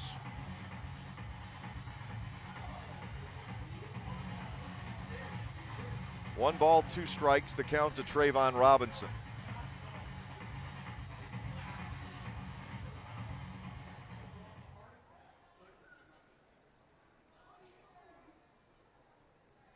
Very short lead for Shirley off first, held by Barnum over there. And Robinson takes ball 2 off the inside part of the plate. 2 balls and 2 strikes.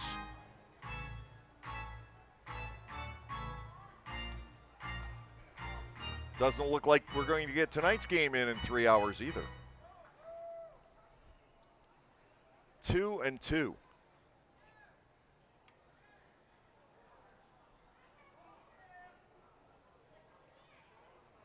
Time called, Robinson backing out.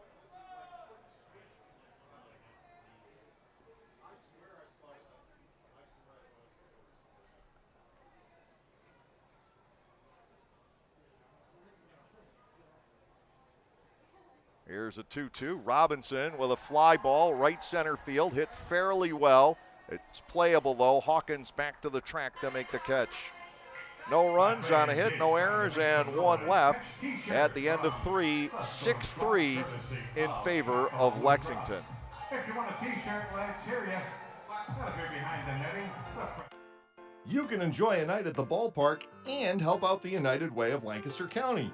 All you have to do is spend 3 hours as an usher during a Barnstormers home game, and the ball club will donate $20 in your name to the United Way program of your choice. Be a friendly face, have fun, and raise money for your favorite local charity. To sign up, go to the LancasterBarnstormers.com website and head to the community link, and we'll see you at the ballpark. This is the sound of someone looking out for the safety of a loved one. Come here, honey. Let's get you buckled up. And this is the sound of a Lexus looking out for someone else on the road. At the Lexus Golden Opportunity Sales Event, you'll find great deals on our full line of vehicles, each with our advanced standard safety technology.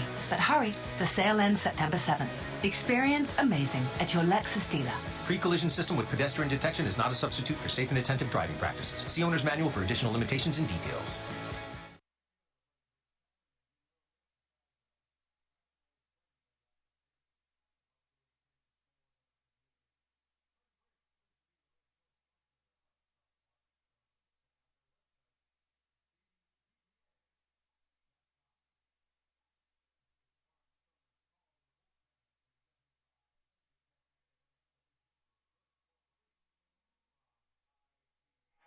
Independent schools across the Just to add to the confusion of tonight, we believe that Tommy Shirley, who wears 24 ordinarily, grabbed Dominic DeSabatino's jersey and put 34 on instead of 24. Everybody up here saw 34, and we know that we've had some rule changes in the Atlantic League, but free substitutions are not one of them. And we were puzzled until we got a better look. And it was Tommy out there. Once he took the helmet off, we knew. But things aren't making a whole lot of sense right now, to be perfectly honest with you. Garrett Granitz is done. He pitched an inning, giving up 2 hits, striking out 2. And now Brent Teller takes over for the top half of the 4th, with Lexington leading 6-3. 6 runs, 5 hits, no errors, 5 left for Lexington.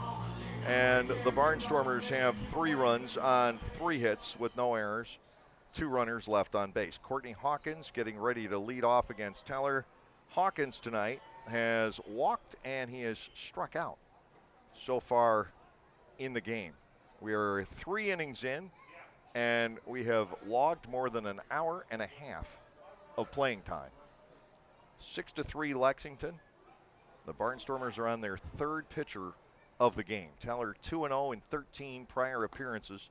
His ERA is 6.16. Fastball is in too close, and it is ball 1, no strikes on Hawkins. Keon Barnum with a long home run down the right field line. Last time up, waits on deck. Teller has his pitch fouled off. It is 1 ball and 1 strike.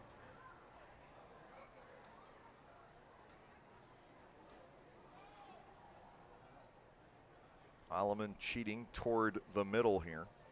Hawkins largely a pull hitter. Teller's 1-1 offering. Fastball doesn't get that outside corner. 2 balls and a strike. Well, Barnstormers being on their 3rd pitcher. 2 innings plus out of DeSabatino, 1 out of Granitz. He gets hurt. Lined and caught by Schumpert. Hawkins retired on a ringing liner. You've got to play him to pull. Schumpert was in the right spot.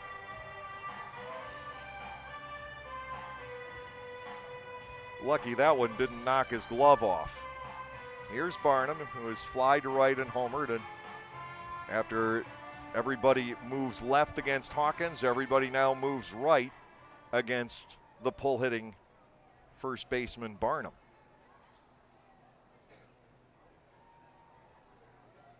Hoover still to the left side of second base, but pretty much up the middle, and that ball is belted to dead center. Retreating on it is Clark, and the walls will not contain it.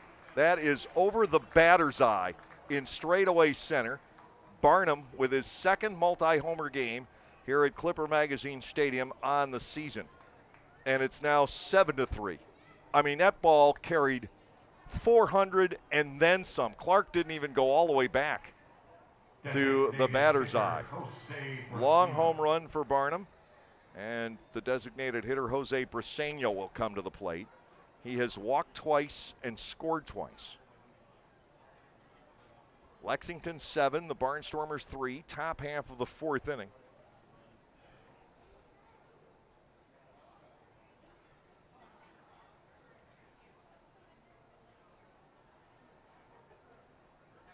Teller fires, and it is inside for a ball, 1-0.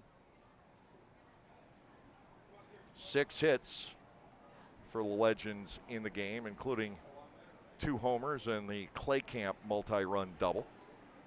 Teller's fastball is a shade low for ball 2. It's 2-0. Lancaster off to an incredible start tonight. 3 runs from the first 4 batters and a 3-0 lead. It has all deteriorated. Pop fly down the left field line. Going back on this is Hoover. Jake is there to take it for the second out. They'll bring on Baldequin, who, like Briseño, has walked twice and scored twice. 2 outs with the bases empty here in the top half of the fourth inning.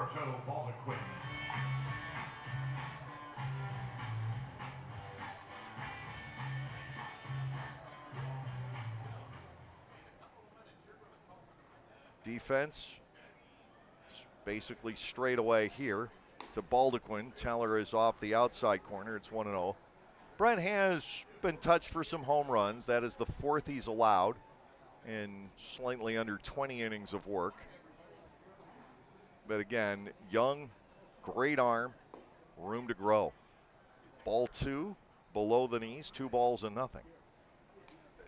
The offseason is going to be tough for Ross when it comes to making the decisions about protecting players for next year. And generally what Ross likes to do is lock in the guys from the previous year and then go hunting for fill-ins. And that's not a bad strategy.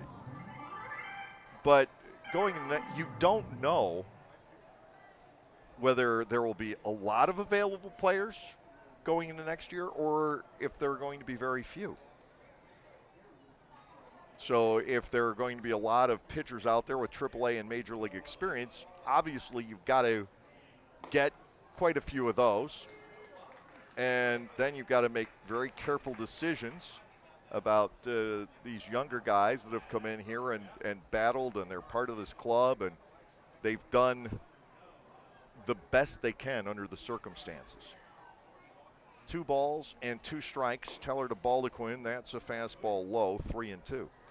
And Ross will have some difficult decisions to make. You'd like to bring them all back because they're wonderful young men and you see the upside.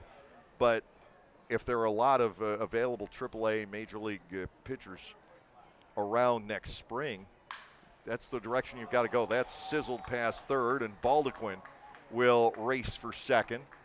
Robinson up with it, but can't keep Baldequin from arriving at second on a double. Aklinski will come to the plate. He has walked and singled. Second baseman Ben Aklinski. Last night, the 6-3 Barnstormers win. The other wins for Lancaster in this season series have been by scores of 13-9, 10-8, and 6-5. And the losses, for the most part, Lexington has reached double digits. Runner at second base with 2 outs, and the breaking pitch catches the outside corner. Strike 1 on Aklinski. 7-3, top half of the fourth inning tonight at Clipper Magazine Stadium. Aklinski's had some troubles in this series with short throws. He's cost his ball club twice. Might be a case of the yips developing, and I certainly would hope not. Doesn't want to be another Chuck Knobloch. Longer throws aren't a problem. It's the very short ones from the hole on the right side. Swing and a miss. The teller gets the strikeout to end the inning, gives up the run on the homer by Barnum. 2 hits and 1 man left. Bottom of the 4th will come up. It is 7-3 in favor of Lexington. Localflavor.com, local flavor. Localflavor.com, local flavor. Excuse me, are you saying localflavor.com? Oh yeah, it's where I save big bucks on all kinds of things. Home improvement projects, dining out, family fun, electronics, jewelry, clothing. I even bought my wife a fancy spa package for half price. Half price? Yep, you know all the deals you find in Clipper Magazine. I love Clipper Magazine. Well, they're all on localflavor.com too. And you can get them right on your phone thanks to localflavor.com's mobile app. Here, take a look. Well, this app is amazing. Look at all these restaurants, amusement parks, car washes, fitness centers. This is worth sharing about. Exactly. Localflavor.com online, the Local Flavor mobile app, and Clipper Magazine together. It's like a triple play. Do the cheer again. I'm in. Localflavor.com, local flavor. Come on, everybody! Localflavor.com, local flavor. Localflavor.com, local flavor. For the youth of our area, the Barnstormers are offering a wide variety of camps throughout the summer to teach everyone some tips on baseball and softball. Camps are offered to kids as young as 4 and as old as 12. Some even involve the parents. They run from June 15 all the way through August 28. For more information, go to LancasterBarnstormers.com and click on the Clinics tab. All presented by Orthopedic Associates of Lancaster. Henry Owens will be facing Ladarius Clark, Anderson De La Rosa, and then Jake Hoover. The Barnstormers come to the plate in the bottom of the 4th inning, now trailing by 4, as we have gotten to witness the Keon Barnum show. He had been in Mexico for a while, and I can't say that the Barnstormers necessarily missed him. He was just 7 for 38, hitting 184 with a couple of home runs at Pueblo. And that is the second time this season he has homered twice in a game here at Clipper Magazine Stadium, and believe me, Barnum does not need the 300-foot dimension down the right field line. He also did it on July 6th. By the way, that is the 14th multi-homer game against the Barnstormers this season. Barnum is not the first to do it twice. Mike Poppy of the Gastonia Honey Hunters has as well. 7-3, Ladarius Clark leads off the Barnstormers half of the 4th inning. He struck out against Owens back in the 1st. Owens allowed the first 4 men tonight to reach base. He misses badly with the first offering here in the 4th inning, and it is 1-0. The only base runner out of the last 10 batters was Granitz, beating out a bunt single and getting hurt in the process. My pitchers just aren't used to legging those things out. 1-0, fastball is inside. Granite's other hit was an infield single. So he's not slow, it's just that his body isn't used to those bursts. 2 balls and nothing to Clark as the Barnstormers try to get something started here in the 4th inning. The motion, and it is ball 3 now from Henry Owens. Owens is average just under a walk-in inning for the season. He put the first 2 guys on tonight, and ultimately that led to 3 Barnstormers runs. He's at 3-0 on Ladarius. Opening up the bottom of the 4th inning, Clark will probably take, and Ladarius looks at a strike. It is now 3-1.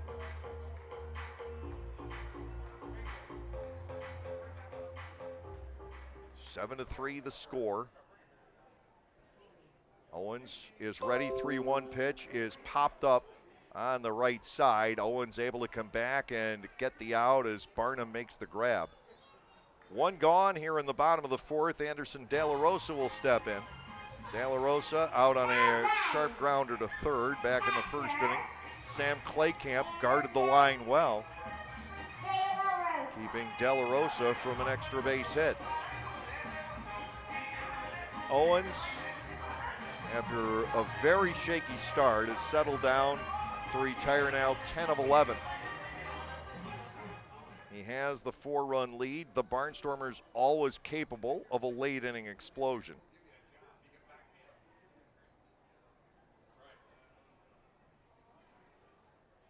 Here's the wind. Way inside to De La Rosa. It is ball 1-0.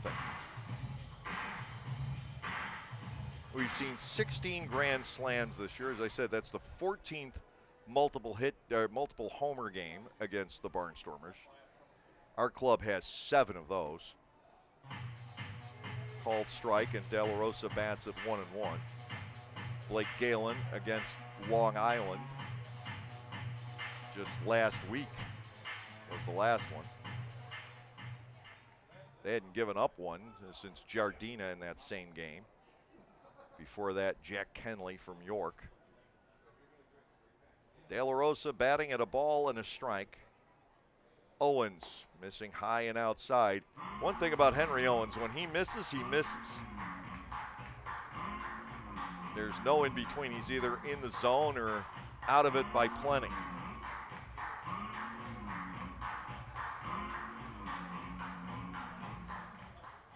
Two balls, one strike. Hoover waits on deck. The left-hander is into the motion. Henry Owens to the plate, and De La Rosa pops it up. Calling for it is Baldequin, the shortstop. He will make the catch. That's 2 up and 2 down. Hoover will step in. He struck out looking back in the second inning.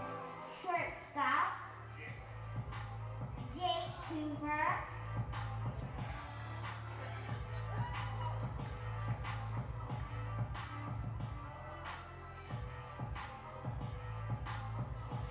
Two outs with the bases clear.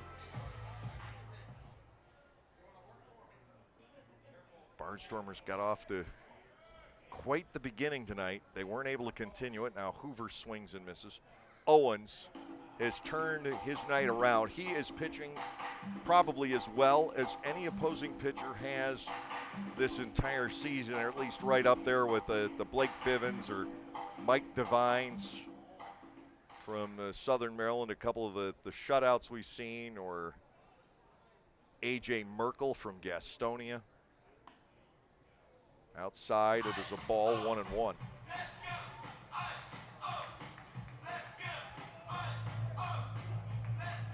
He's been able to keep the pitch count down the last 3 innings after throwing the ball 34 times in the first.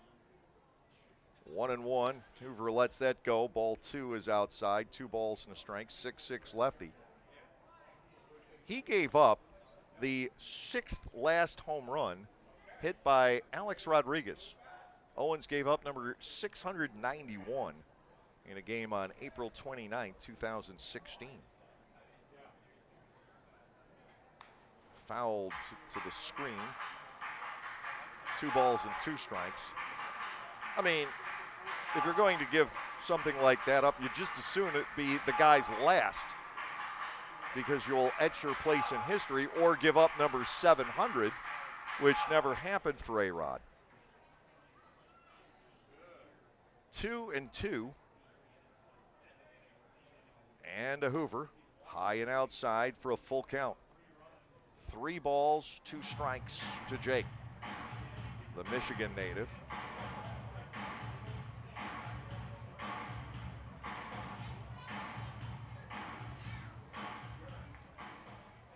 Payoff is coming to the Barnstormers shortstop, and now time is called.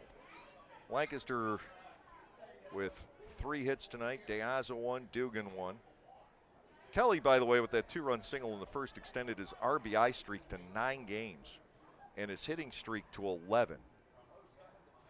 Oh, both are very impressive. To Hoover, the full count pitch. He swings and misses. And for Henry Owens, that is strikeout number 6. Nothing across in the bottom of the 4th inning. And at the end of 4, it is Lexington 7 and the Barnstormers 3. Here at Clipper Magazine Stadium, we're saying happy birthday to... At Clipper Magazine Stadium, we have hot dogs and popcorn, peanuts, soda, and nachos. But what if, say, you are only 3 months old and mom wants to have a night out and watch the Barnstormers? Well, thanks to May Grant Obstetrics and Gynecology, the littlest of Stormer fans now have a place to go for dinner during the game. Tots can take mom to the Little Sluggers dugout behind Section 13 at the stadium for a comfortable private feeding experience. A brightly painted room with comfortable furniture and TVs tuned to the game, it is the perfect spot for baby and mom during a night at the ballpark. This is the sound of someone getting the most out of a summer day. So is this. Because for some, summer days were made for adventure. At the Lexus Golden Opportunity Sales Event, you'll find great deals on our entire line of leading-edge hybrids, each with the power and range to help you get the most out of your summer. But hurry, the sale ends September 7th. Experience amazing at your Lexus dealer.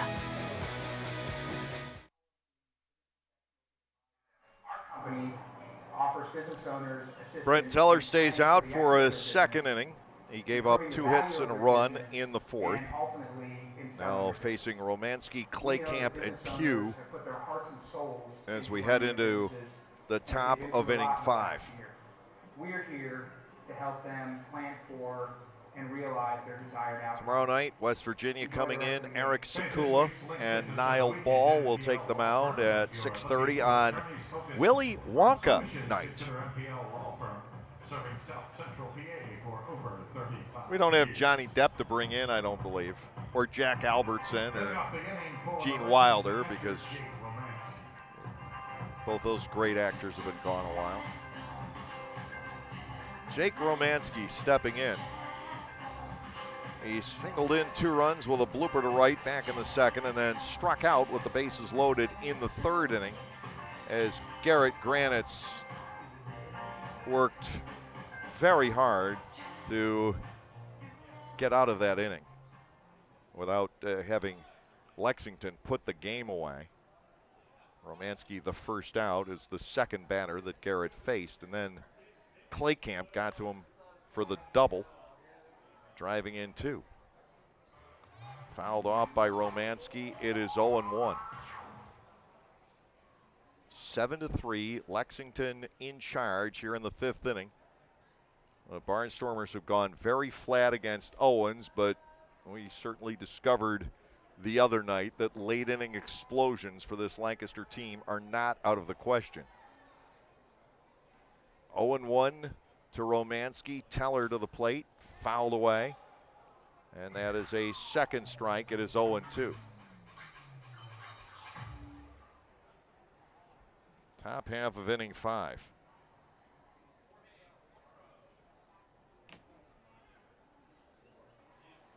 Defense straight up. We haven't seen Romanski much in this series. Played a lot against the Barnstormers previously. Good looking slider, but it's just a shade low, I believe. And ball 1. Romanski 5 out of 26 in the season series. Lexington hasn't used the whole horde of players that West Virginia has. 1 ball, 2 strikes here. The right-hander into the line, the pitch in on the hands, and just nicked foul on a very defensive swing by Romanski. We continue at 1 ball and 2 strikes. 7-3. Lexington with 3 in the 2nd, 3 in the 3rd, and 1 in the 4th. 6 runs off to Sabatino, 1 off Teller.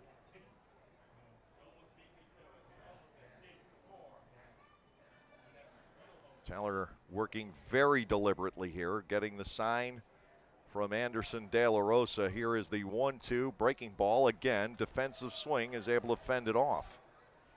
And we continue at 1 ball and 2 strikes. Sam Claycamp with a sacrifice and a 2-run double waits on deck.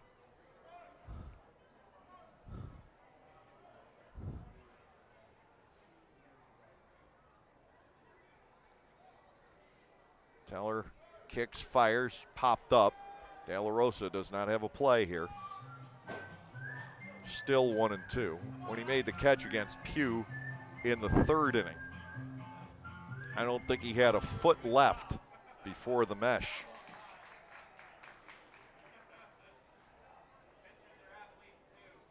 One and two to Romanski.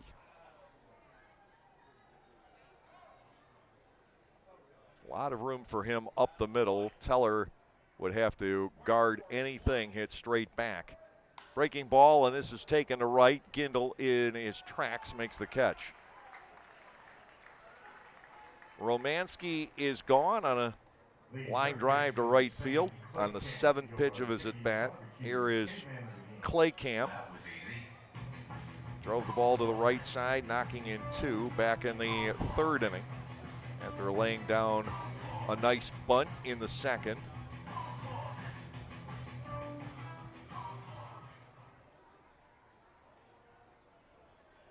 Teller has gotten the first out here in the top of inning 5. He'll work to the plate, and that is fouled to the net by Claycamp. No balls and a strike. Claycamp was on the inactive list prior to this series. He's made every start at third base in this set. He's been utility player, guy off the bench for P.J. Phillips over the course of this season. Breaking ball missing outside, and it's 1-1, but they don't have DJ Peterson around anymore, who was at one of the corners every night. Jordan Pacheco, catcher, first baseman. Cole Sturgeon had been their center fielder in the first half. Those are 3 huge losses. But they still have a formidable lineup. Fastball cut on and missed. Great pitch by Teller. He ran it in on the hands. He has Claycamp at 1-2. The Barnstormers still within 4. And you just never know with this team that hits so incredibly well. Once they get some runners on base, they tend to string hits together. Certainly hasn't happened the last 3 innings. 1-2, Claycamp with a slow chopper up the third base line. He'll stick around. The count remains 1-2.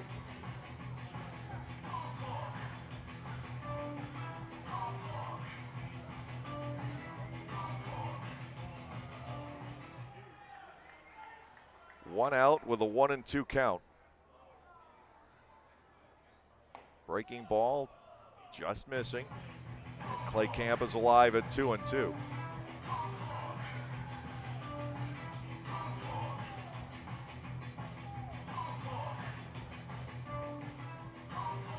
Top of inning 5.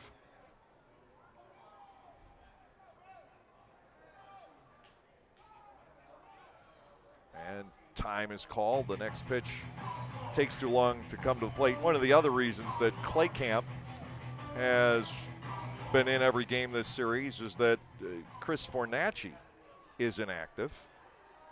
Claycamp, a product of the University of Dayton.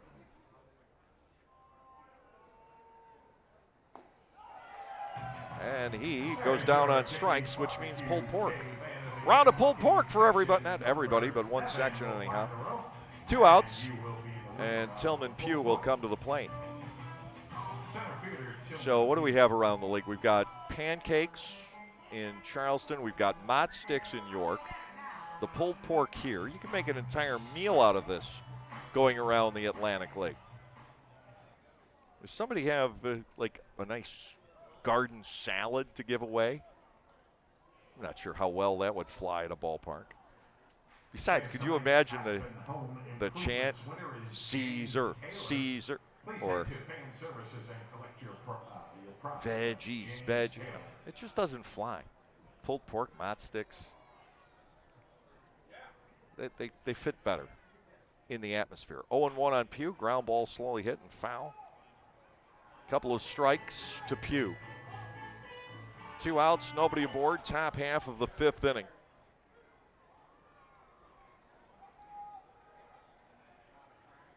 Mashed potatoes? No. We had tater tots here at one point. I guess that would fit in.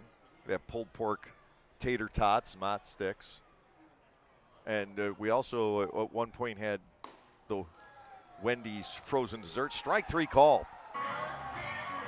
Hughes out on strikes for the second time. Teller is fan 3 now. Nothing across in the top half of the 5th inning. We're through 4.5 here at Clipper Magazine Stadium. Lexington leading by the score of 7-3. We are finally back enjoying Barnstormers baseball. I'm Adam Gocknauer from Gocknauer Appliances and thrilled to be sponsoring Barnstormers baseball yet again. We also wanted to thank all of you for your incredible support for our business during the pandemic. We are so happy to still be here helping you with the best brand names and the best prices of major appliances in the area. Enjoy the game and we will continue to service you now and into the future. Gocknauer Appliances in East Petersburg and on the web at gocknauers.com. New to Clipper Magazine Stadium in 2021 is Otto's Hospitality. Otto's is totally committed to the fan experience, from quality to convenience to safety. And they are committed to Lancaster, using local food purveyors whenever possible. New menu items like homemade Brauhaus pretzels, Black Angus burgers, and Otto's meatballs are sure to make any Barnstormers game even more fun. Use self-ordering kiosks or your phone instead of waiting in the lines. That's Otto's Hospitality. Oh, here we are, bottom half of the 5th inning. We are halfway through regulation tonight. Shumpert, Gindel, and Allemant scheduled for the Barnstormers against Henry Owens, who is pitching a magnificent game. The stats don't necessarily indicate that, but if you eliminate the first 4 batters, he's been nearly perfect. He leads 7-3. The Barnstormers are still within reach as a ball club that has an incredible ability to keep a rally going once it starts. This club not hitting for a terribly high average here in the month of August, but still getting those big hits when the opportunity presents itself. Shumpert fouled to the catcher his first time up. That was back in the 2nd inning. The Barnstormers sent 7 men to the plate in the first, scored 3 runs, and Owens has, for the most part, shut them down since then.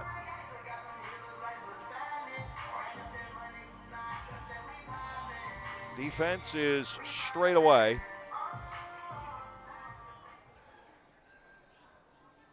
We mentioned Nick's speed with the 2 stolen bases last night. He has had some trouble with base hits, and he gets underneath the first pitch from Owens here, popping it up to shallow left. Baldequin, the shortstop, taking charge to make the catch, and that is out number 1. Right fielder Blake Galen. Caleb Gindel will come to the plate, and he's introduced as Blake Galen. I've done it too, so John Whitwer need not feel embarrassed. Gindel is 0 for 1 with a walk and a run scored tonight. He's going to show bunt and take ball 1. It's 1-0. Galen number 1 on the Barnstormers all-time home run list, and Gindel is number 3. Casey Hobson in between the two. Ball 1-0 to Gindel. Owens comes back, and that is upstairs for a 2-0 count. Owens fell behind Allemant 3-0 to start off the bottom of the 3rd, and you thought for a split second there the Barnstormers would really be able to get to Owens and really get back in this ball game, but it never materialized. In fact, he came back to strike out Blake. That is down low. Gindel batting 3-0, and I would imagine Caleb will be taking here.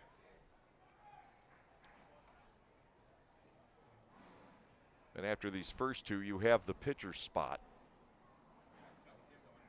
Or these next 2. Gindel backs away and looks at a strike. Second at bat in a row, he's done just that.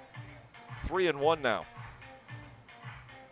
So to bring up the pitcher spot, one of these 2 guys would have to get on base. 3-1. It is outside, ball 4. Gindel draws his second walk tonight. That is number 3 for Owens. only the second Lancaster base runner since the first 4 guys got on tonight.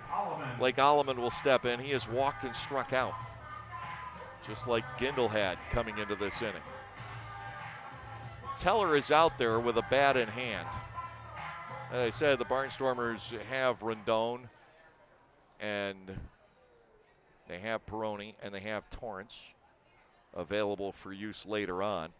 They've already had to use Tommy Shirley as a pinch runner for Garrett Granitz, who got on base. Inside to Alleman for a ball. It's 1-0.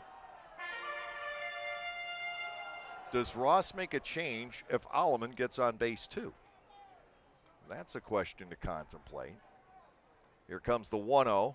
Ball 2 is low, and Owen seems to have lost the strike zone. 2 balls and nothing.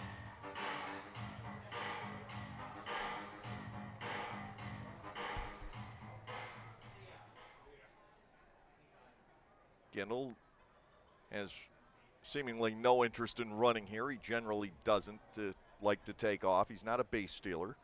Rare for a leadoff hitter. 3-0 now on Alleman. 1 out in the inning.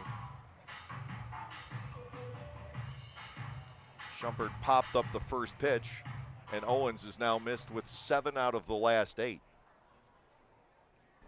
3 balls, no strikes. The left-hander will serve that, and it is ball 4. First and second with 1 out. 4th walk for Owens. And now you see the pinch that Ross Peoples is in, both in terms of the pitching staff and the bench. He's got 2 guys on, a chance for a rally, a chance to narrow the gap in the ball game, and he feels compelled to have the pitcher still bat. Kelly Dugan moving into the on-deck circle, so you have to figure that Teller bunts here. He is 1 for 3 as a batter and has an RBI.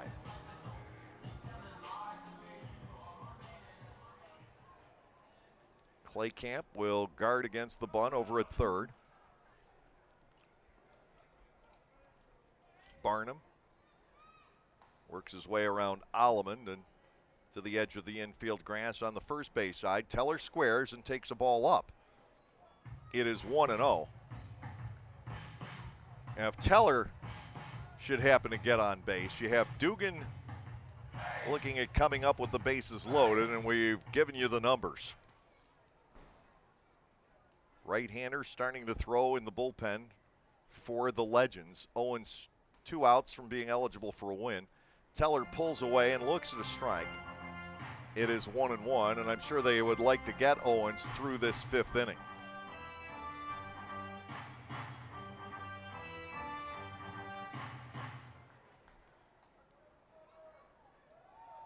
Gindel at second, Alleman at first base on consecutive walks here. 1-1 to Teller. He drops it down but foul for a second strike, and it's 1-2. Now here's the crazier part. The Barnstormers have action in the bullpen. Tyler Laporte is throwing down there. So Ross did not want to use his bench in the 5th inning.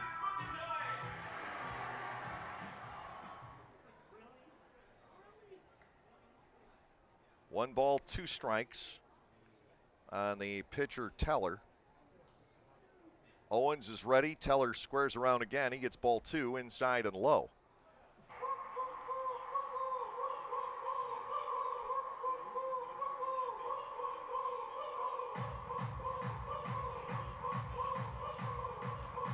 Galen shouldn't be too far away, and it looks like Mercedes is about a week or so out, give or take a few days. A few days longer. I wouldn't expect him back before the road trip unless he just runs.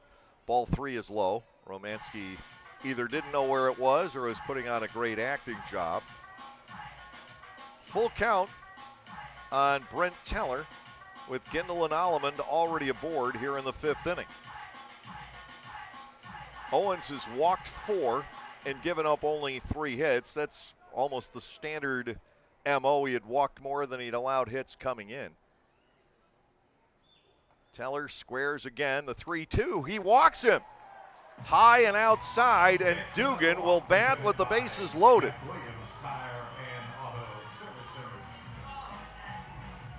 Can Kelly keep this amazing streak of hitting with runners in scoring position going for one more at bat and bring the Barnstormers closer or perhaps all the way back in this game? Kelly, a 2-run single in the first inning and a strikeout in the third when he wasn't batting with a runner in scoring position. They're full with one out. Lancaster has an opportunity thanks to the walks. Owens to the plate. Dugan swings and misses. He goes down a strike. It is 0-1. Kelly is 6 for 12 with the bases loaded on the year.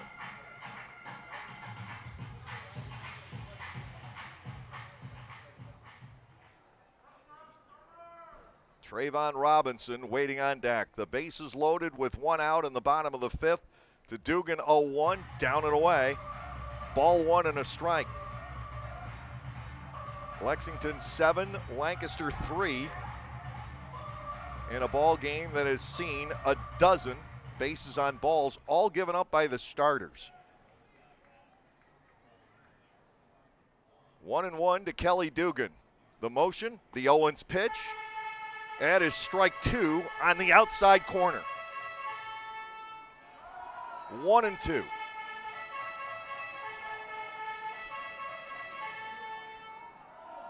It came through the edge of that widened strike zone. Now Owens has Dugan trailing here. Left-hander winds, brings home the 1-2, grounded to second base. This could be 2. The shovel toss to Baldequin, back to first, and a double play. So Dugan's incredible streak of hitting with runners in scoring position comes to a close. So does the fifth inning. No runs, no hits, no errors. Lancaster leaves 2, and at the end of 5, 7-3 Lexington.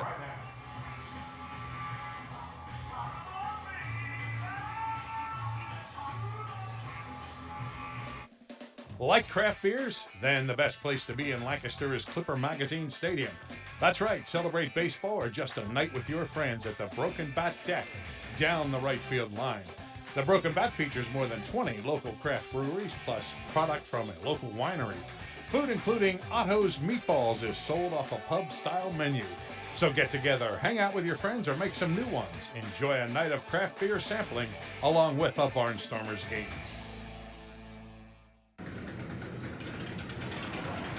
This is the sound of the kind of thrill ride summer was made for. Here's the sound of another one.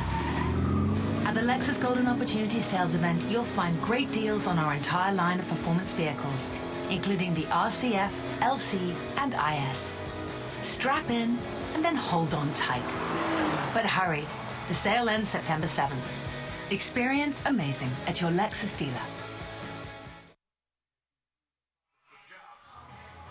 Teller will stay out there for a third inning. It's still 7-3. The Barnstormers given a chance in the bottom of the fifth inning, but again, it's easier to walk against Owens than it is to get a base hit.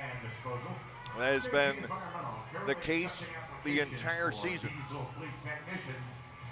And he was able to bounce back from walking 3 in a row to get Dugan to ground into a 4-6-3 double play, got him to roll over on it, a medium ground ball, and an easy 2 outs to convert for the Lexington defense. The critical pitch was the 1-1. When that got the outside corner, it put Dugan in a hole and forced him to swing at Owens' pitch, and Owens made a good one. Choice, Hawkins, and Barnum will face Teller as we enter the top half of the 6th inning here tonight. Throw goes through from Anderson De La Rosa. Again, West Virginia coming in for the weekend. Don't know which game yet they will play as the Charleston Charlies, but it will be one of the 3. They do in every series. In the middle of what could be a rebrand. It's not a done deal yet. And they've had a number of different names for baseball in Charleston over the years. They've been the Wheelers, they've been the Alley Cats, the West Virginia Power, and the Charleston Charlies, and even other teams before the origin of the Charlies back in 1971. Now, here's a great story, and I really should have held on to this for the weekend series, but I met a lady after the game on Sunday, and she was showing me photos. Her father played for the Red Roses here in Lancaster. Ground ball pulled foul down the third base line by Michael Choice, leading off here in the top half of the sixth inning. He is 1 for 3 with an RBI as Choice. But I met this lady, and I'm going to look up the dad's career just to flesh out the story. But fairly long-time major leaguer who, on his way there, stopped through Lancaster inside on the Teller fastball to Choice. It is 1-1.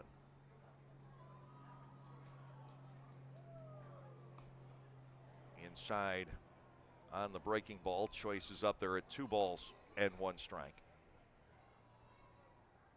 The fella played in Lancaster in 1961 and batted .261 for the Red Roses and had 12 triples, 20 doubles, 10 home runs. Of course, this was 60 years ago. Ball 3 is inside. 3 balls and a strike. And then went on to play in the major leagues for St. Louis, the Milwaukee Braves, the Mets, and the Pirates. And then spent his last 4 seasons as a regular in Charleston and moved the family there. Second strike. Choice wanted to go to first. Instead, he'll have to see a 3-2 from Teller. Guy named Gary Cole. I remember him very well from his days as a Charleston Charlie. I watched him quite a bit growing up in Rochester. First, I should say, 4 years in the International League. The first one was with Columbus before the move to Charleston. Down low, ball 4. And the family still involved in baseball in the West Virginia capital. Gary died just a couple of seasons ago, back in July of 2019, and passed away while still a resident of Charleston. He was from Illinois originally.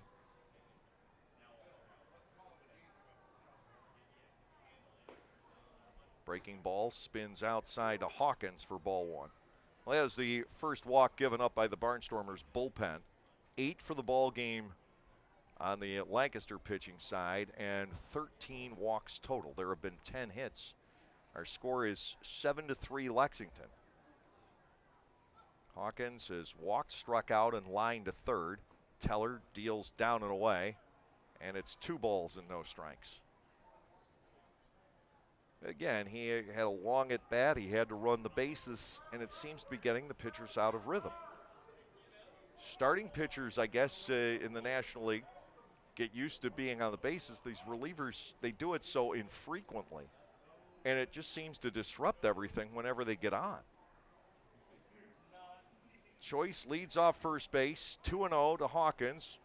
Teller with a pickoff throw that almost got away. Dugan had to reach around the base runner.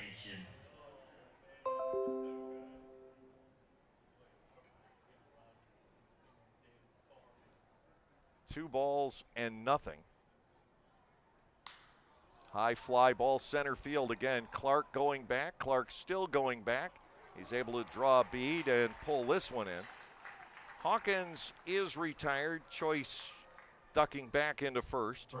And here is Keon Barnum, who is homered down the right field line and to dead center. 2 for 3 in the ball game tonight. He's now hit 15 home runs in his time here in the Atlantic League. And again, he left for a while and went to Puebla in the Mexican League. But this guy has a crazy amount of power. First round draft pick for the White Sox, just like Courtney Hawkins. Barnum's case back in 2012. Ball 1, high and outside, 1-0. And he came through the Carolina League and the Southern League. And that was as far as Barnum got. He had 31 home runs for Butch out in Chicago 2 seasons ago. Batted .311. He was teammates with Dugan there. 2-0 on Barnum. 1 out, 1 on. Top half of the 6th inning. It is 7-3. Lancaster continues to have action in the bullpen. Teller is out there for a 3rd inning. He came in a quasi-emergency, and he misses to Barnum. It's 3-0. As Granite's got hurt not on the mound, but running the bases.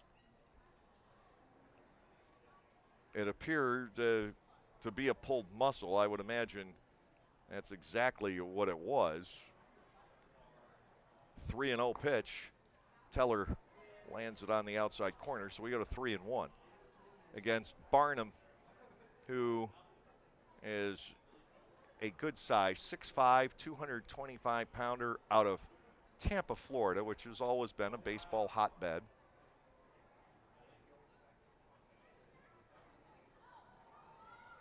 (3-1) coming, and it's fouled away, crashing off a part of the stadium.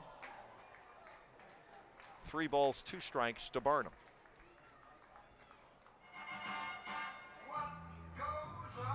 His best season in affiliated was probably 2015. In the Carolina League, he hit .257 and drove in 67 runs. He hit 15 home runs but batted .202 at one point. Now, ball 4 is inside to Barnum. It gets all the way to the backstop. Teller walks his 2nd, and we'll see if Ross is thinking about a change here. He has the action in the bullpen. Jose Briseño, the designated hitter, is due up, and Ross is on his way out to the hill.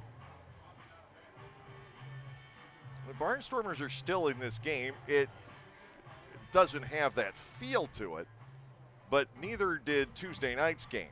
And the Barnstormers roared back in the 8th inning, and the next thing you knew, they had a chance to win it after trailing 12-1. Well, the discussion will go on at the mound as Laporte takes a couple of additional warm-up throws. Ross is going to stick with Teller for the time being. Briseño has walked twice, popped the shortstop. He will be the hitter with runners at 1st and 2nd and 1 out.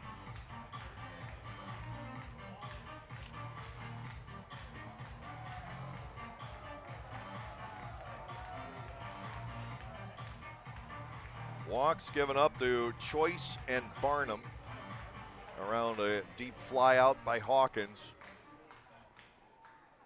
here in this top half of the 6th inning.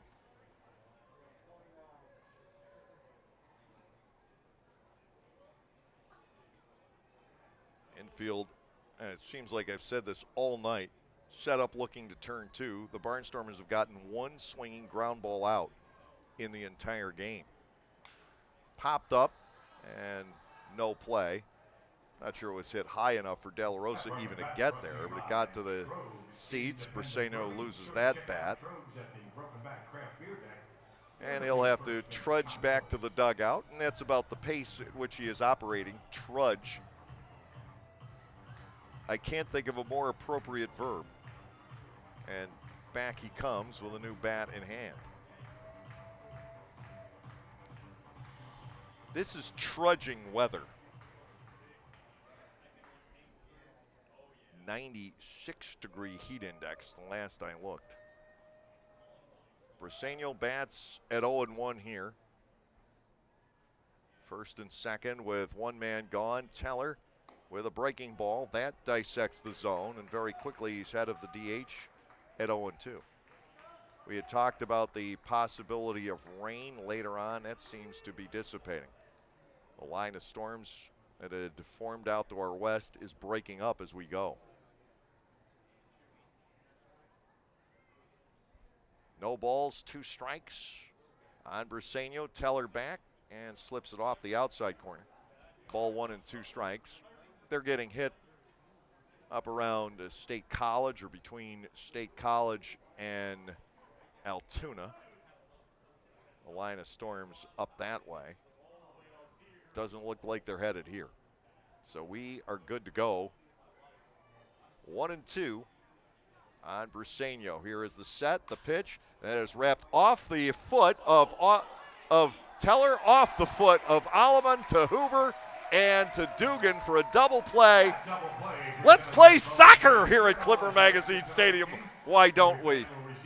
1-4-6-3. Goal! Oh, sorry, wrong sport. No runs, no hits, no errors, and one left. That was one of the more bizarre double plays I've ever called. It was fun, though, when we go to the bottom of the sixth, still 7-3. All right, so you know what you got to do, Alex.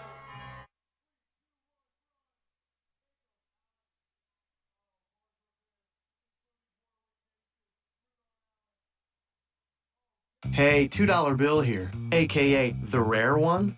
Problem is, I'm so rare, people just saved me.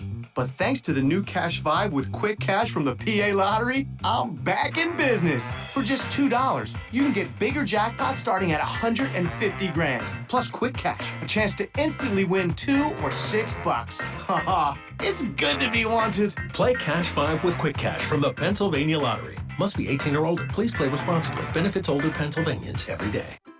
At Clipper Magazine Stadium, we have hot dogs and popcorn, peanuts, soda, and nachos. But what if, say, you are only 3 months old and mom wants to have a night out and watch the Barnstormers? Well, thanks to May Grant Obstetrics and Gynecology, the littlest of Stormer fans now have a place to go for dinner during the game. Tots can take mom to the Little Sluggers dugout behind Section 13 at the stadium for a comfortable private feeding experience. A brightly painted room with comfortable furniture and TVs tuned to the game, it is the perfect spot for baby and mom during a night at the ballpark. That last double play, 1-4-6-3, but only 2 of the 4 ever had the ball in their hands. Teller kicked it to Alleman, who kicked it to Hoover, who finally picked it up, was not charged with a handball, and then Hoover stepped on the bag and fired back to Dugan, doubling up Briseño. Never seen that one before.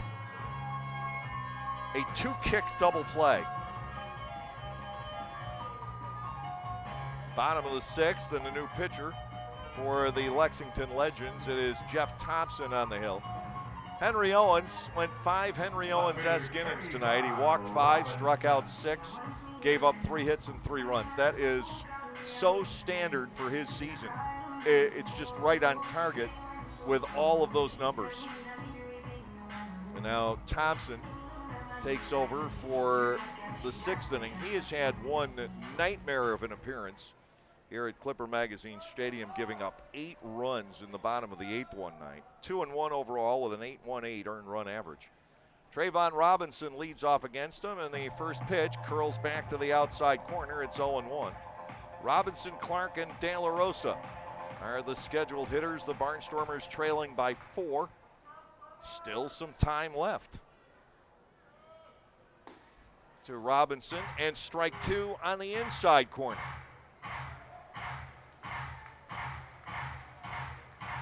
Robinson at this point almost has to feel like the automated ball strike system has it in for him. It seems like every at-bat goes like this. And he's in the 0-2 hole. The pitch, fastball up and in.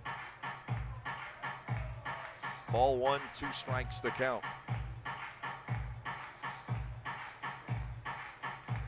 Thompson, big right-hander, 6'6", 245 out of Louisville, Kentucky, and the University of Louisville. Deals upstairs, 2 balls and 2 strikes. 3rd round pick for Detroit back in 2013.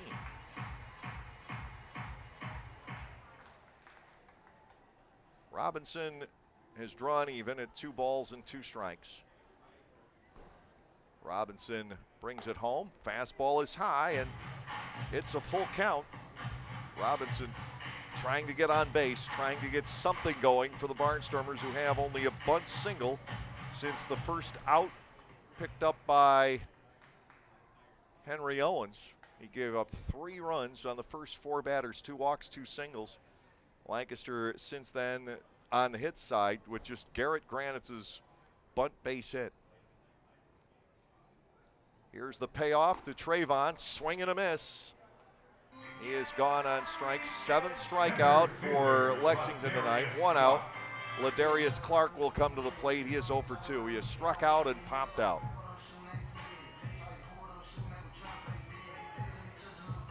Barnstormers, should they go on to lose tonight, would be back to the 500 mark.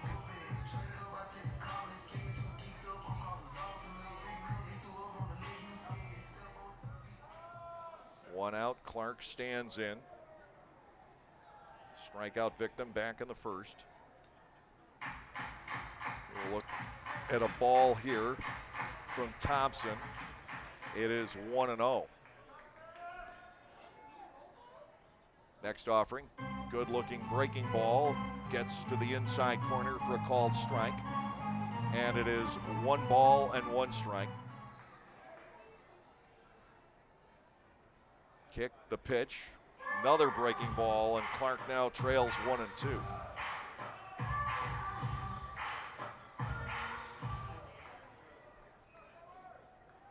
I think this has just been effective pitching on the part of Lexington over these last 5 innings. I don't think this is an indication that the Barnstormers have in any way gone flat.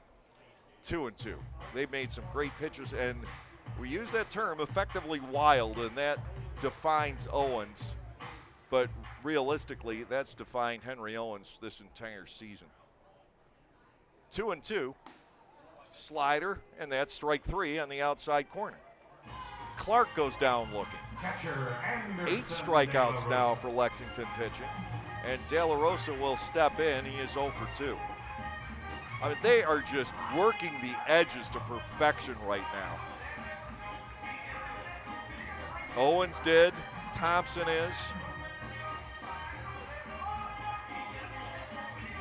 2 outs, nobody on base, bottom half of the 6th inning here tonight.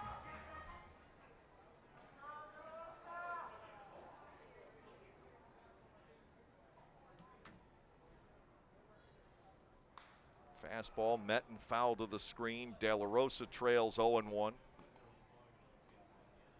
He had a sharp ground ball to third, backhanded by Claycamp in the 1st inning. Popped out in the 4th. No balls, 1 strike to Anderson De La Rosa.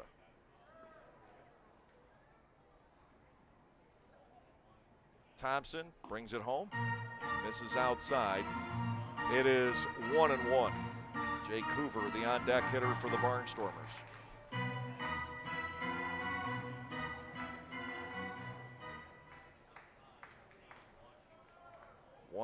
De La Rosa takes a hook. That gets the inside corner. If a pitcher in this league is able to pick at those extended corners with breaking pitches, there's no chance. And Thompson is doing that right now, and Owens largely had been too. 1-2. De La Rosa watches the fastball outside. Now a 2 ball and 2 strike count. Thompson has fanned both batters he's faced this inning. He's got De La Rosa at 2-2. It's popped up foul. It'll come back out of play.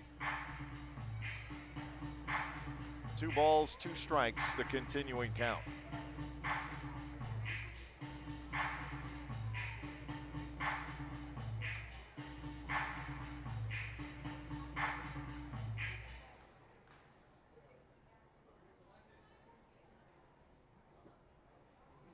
Two balls, 2 strikes with 2 outs. The motion, and that fastball is outside.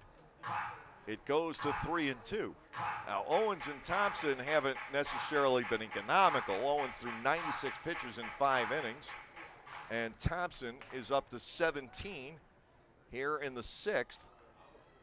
3-2 to De La Rosa. The breaking ball lined right at Barnum. That'll end the inning. That was a nice at bat for De La Rosa, but he comes up empty. Nothing across in the bottom of the 6th inning. We're through 6, 7-3 Lexington.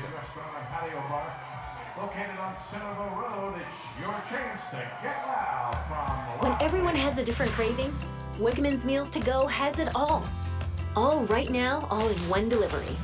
Pizza with the kids' favorite toppings. A delicious sub made the way you love.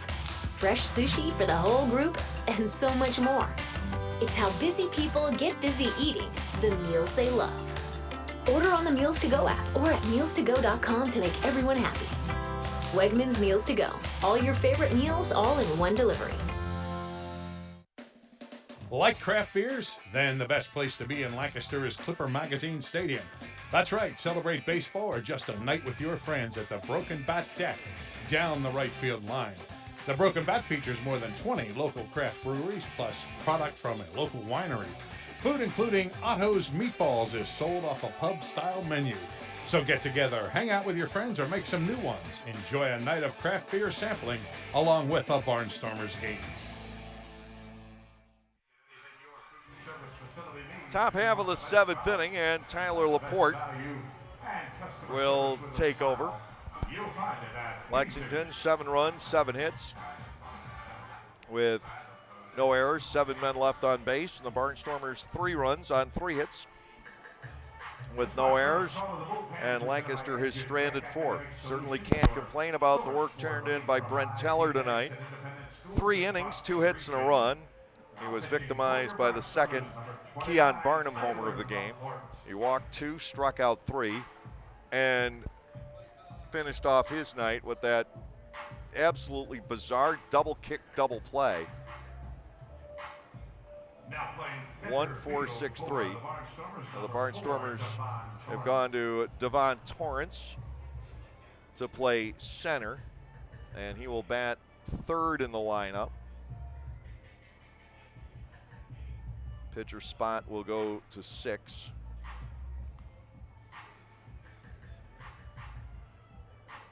Laporte, the 6'1" right-hander from Lafayette, Louisiana, continuing to tune up. And again, just like we were saying with Teller, and you could stretch this to DeSabatino and Boydston and Silk and Ball and go on down the list with this very, very youthful pitching staff.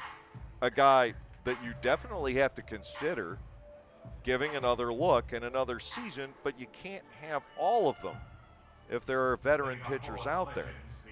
Laporte in his 8th game, 0-1. He's given up 8 hits, 4 earned runs in 5 innings with 2 walks, 7 strikeouts. But there is a very good arm in this young man out of Southern University. He's facing Baldequin, who has walked twice and doubled. 1 out of 1 officially here tonight. The wind and Laporte to the plate. His first pitch fastball is there for a strike called. It's 0-1. I've got to settle on a nickname for Laporte with that violent whip action on his follow-through as he actually kicks high with his back leg, not the front one. Less so this time, and the count is 1 ball, 1 strike. He doesn't always come through with that big leg kick with the right leg, his back leg, as a right-handed pitcher. Sort of an anti-Marichal in a lot of ways. 1-1, and not at all there. Ball 2 is outside and low, 2 balls and a strike. Now, nobody kicks as high as Marichal did. I don't think you could coach a young man growing up how to pitch like Juan Marichal. I used to be amazed watching that when I was a kid. Ground ball, shortstop, gloved by Hoover, and the clean throw retires Baldequin. We have 1 out here in the 7th inning. Aklinski will come to the plate. He is 1 for 2 with a walk. Top of the 7th inning, Lexington 7 and Lancaster 3. The Legends with 2 homers and a couple of doubles. The Barnstormers have gone without an extra base hit for the night. They had a shot back in the 5th inning and grounded into a double play with the bases loaded. Something you haven't seen happen often this season.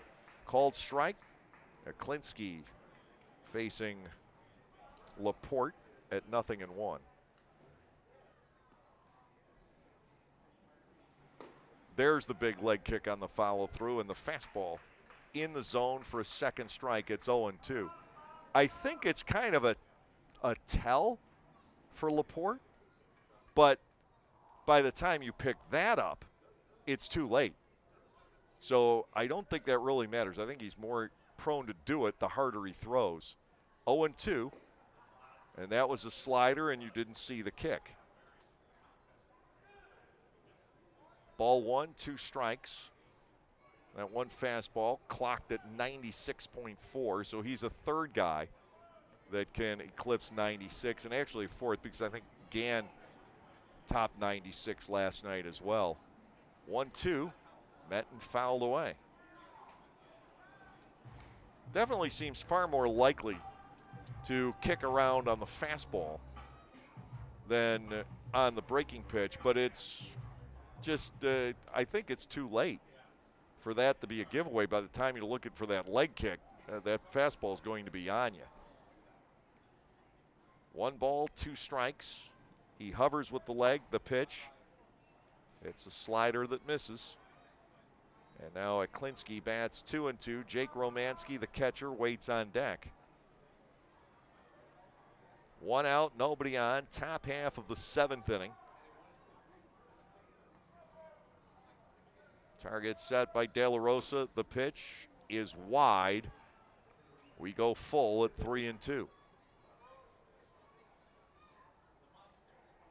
3 runs in the second, 3 more in the third, 1 in the fourth for Lexington. The Barnstormers scored 3 runs before Owens got an out. And since then, 1 bunt single. That's remarkable. Here is the payoff to Klinsky. Ground ball sharply hit past the diving Schumpert, and a base hit into left. A 1-out base runner for Lexington. Romanski will come in. He dropped a single into shallow right field back in the second to plate the first 2 Lexington runs. Runner at first base with 1 out.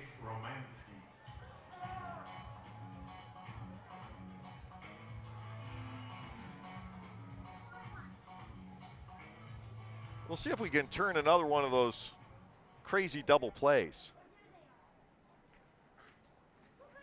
Maybe now we can chest pass. I wouldn't want to try that.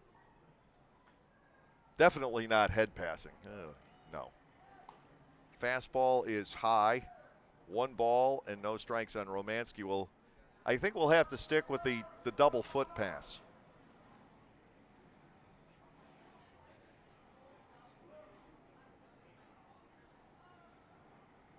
The play had the makings of a disaster, and somehow the Barnstormers turned a double play. High drive to left by Romanski. This is hit well toward the corner, sprinting back Robinson, and the walls will not contain that one. 2-run homer for Jake Romanski, his 5th of the season, as Lexington pulls away. It is now 9-3. Laporte giving up the 2-run homer. It is the 3rd jack hit by Lexington tonight. Sam Claycamp, the 3rd baseman, will come to the plate. He is 1 for 2 with 2 runs batted in.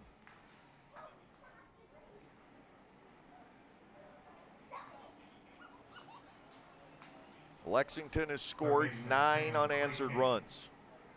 Your Dickey's Barbecue came in the game. Pitch was off speed and got too much of the plate.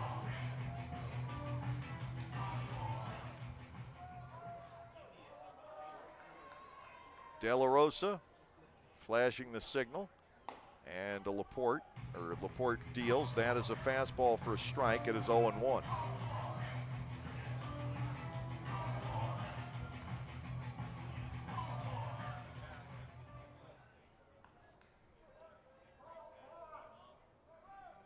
Claycamp struck out.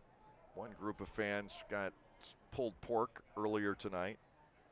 Tyler brings it home, and the fastball is fouled at the plate. Got himself in the foot, did Claycamp. It is no balls and 2 strikes. 9 hits now for Lexington. 5 for extra bases.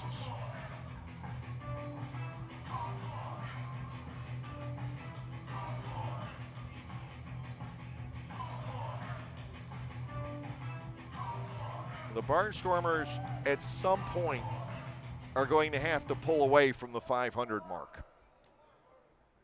They're not going to keep up with Southern Maryland this half if they don't. I can't see Southern Maryland just being a 500 team here in the second half. Barnstormers have a certain chance to win this division this half and get to the postseason. Upstairs for a ball, it is 1-2. But they've got to get on a hot streak and stay on a hot streak. Southern Maryland tonight, by the way, is beating West Virginia 18-2 in the bottom of the 7th. York is up 5-3 over Long Island in the 9th. High Point 10-7 over Gastonia in the bottom of the 8th. They played to a 16-10 score last night. Here's the 1-2, and Clay Camp belts it foul out to the hillside and left. It is still a ball and 2 strikes. Dominic Bethencourt is in the ball game for West Virginia. They go to their utility infielder.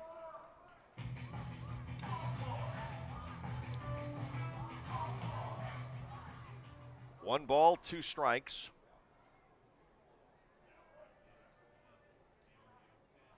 Tillman Pugh, the on-deck batter for Lexington. The fastball is up, and it's now 2-2. Do the Barnstormers have an explosion in them tonight like we saw on Tuesday?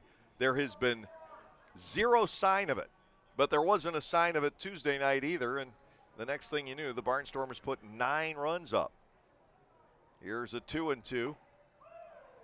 That stays inside, and Clay Camp bats at a full count. 3 balls, 2 strikes with 1 out, nobody on base.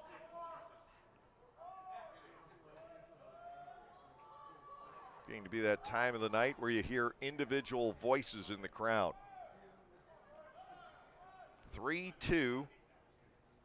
Clay Camp awaits. Laporte deals. That's foul to the screen. Still 3 balls and 2 strikes.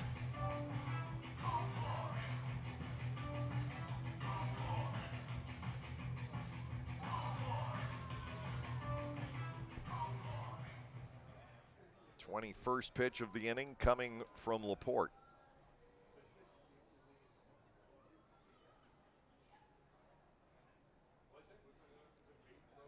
3-2 once again to the third baseman. Laporte hesitates. Here's the payoff. Ground ball shortstop. Hoover gets around behind it, fires to first. Dugan able to hold the bag.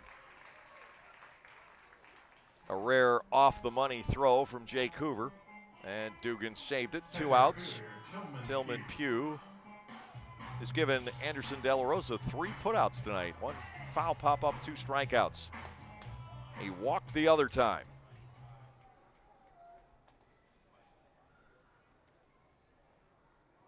Two runs home on the Romanski home run, the first he's hit against the Barnstormers.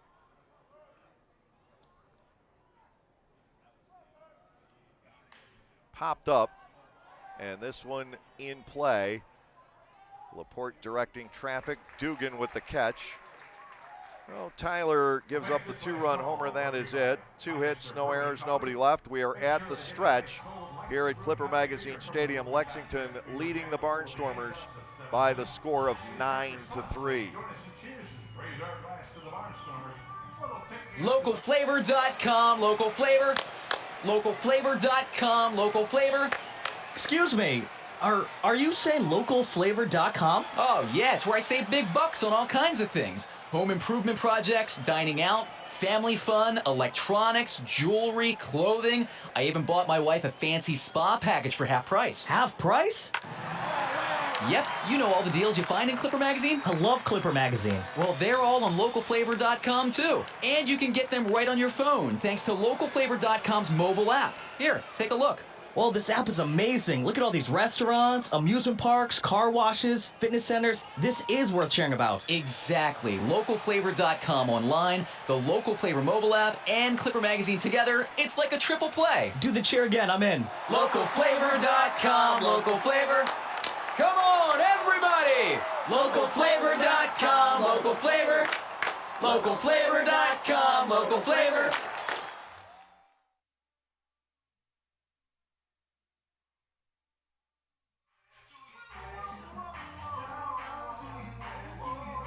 Nine to 3 in favor of the Lexington Legends. And they have made a pitching change. Jeff Thompson worked the 6th inning, throwing 1 inning. Derek Self, the closer, has come on for the bottom of the 7th inning. He got a rather dicey save here on Tuesday night, throwing the 9th, allowing the tying runs to reach before getting 2 outs and then picking DeSabatino off a second. It's the only change that is made here.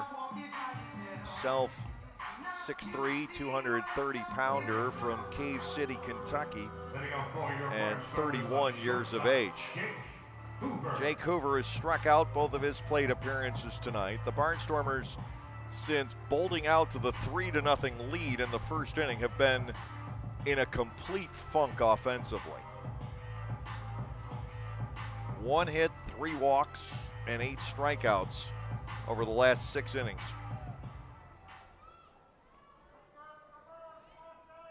Counting back to that first out. Self to Hoover, ground ball shortstop, easy play, Baldequin. 1 down here in the 7th inning. Nick Shumpert will come to the plate. I'm puzzled about Lexington using Self here.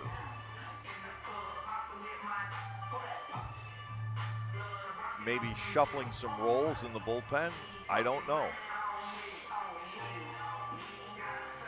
Shumpert comes in, he is 0 for 2.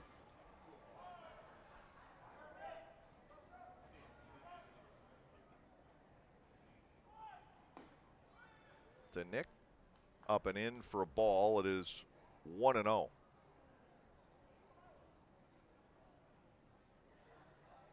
Defense spread out. Fouled into the backstop. A ball and a strike to Shumpert, who's, we talked about this before, his roots are in Kentucky. Dad's side of the family from the Bluegrass State. He's just 1 for his last 26 now. 1 ball, 1 strike. Self delivers. The bat started and went too far, says Brian DeBrouwer. Ball 1 and 2 strikes.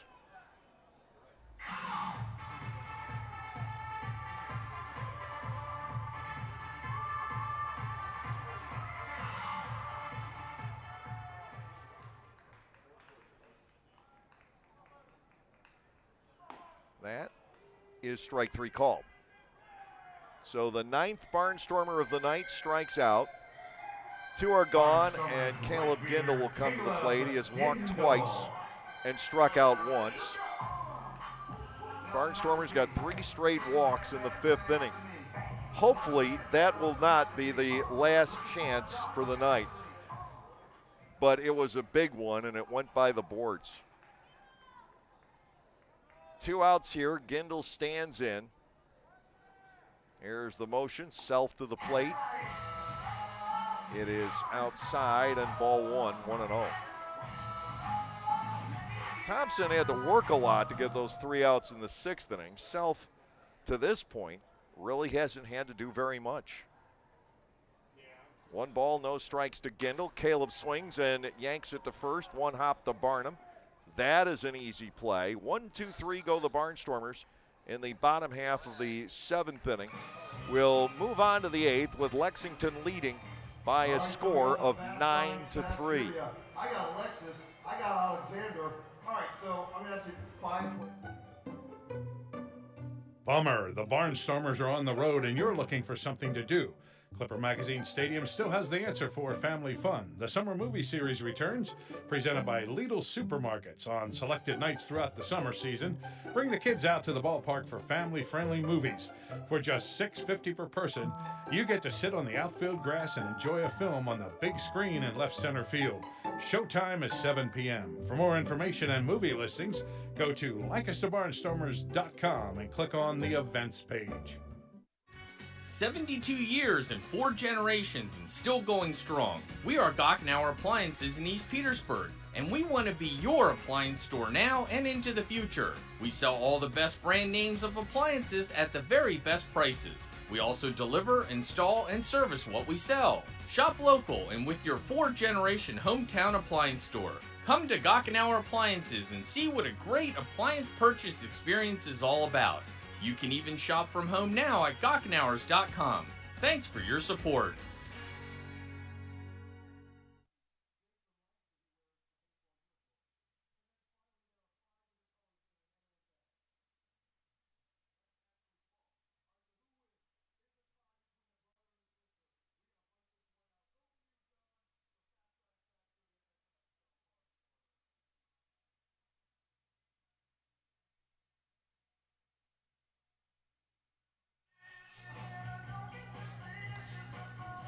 We go to the top of the 8th. Tyler Laporte will remain on the hill for the Lancaster Barnstormers. Laporte giving up a home run last inning as Lexington stretched the lead to 6. Michael Choice, Courtney Hawkins, and Keon Barnum, the scheduled hitters for the Lexington Legends.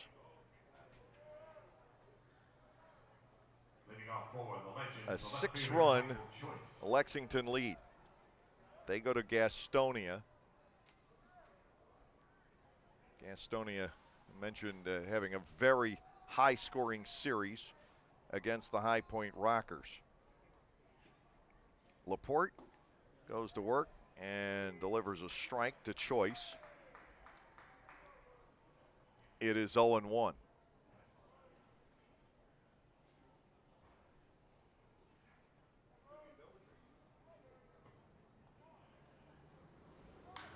This is lifted to shallow center. Back on it goes Allemond. He is a long way back there, calling off Torrance to make the catch. First out, and Courtney Hawkins will come to the plate 0 for 3 with a base on balls.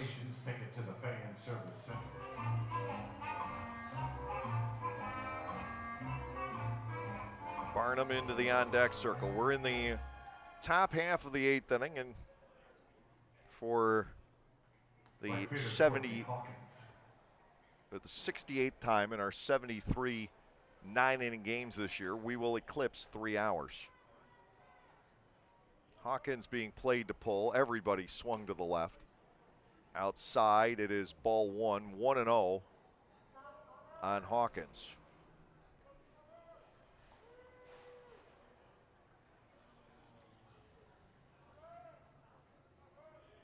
Laporte's loss coming Sunday at West Virginia. He misses outside here. Hawkins bats at 2-0.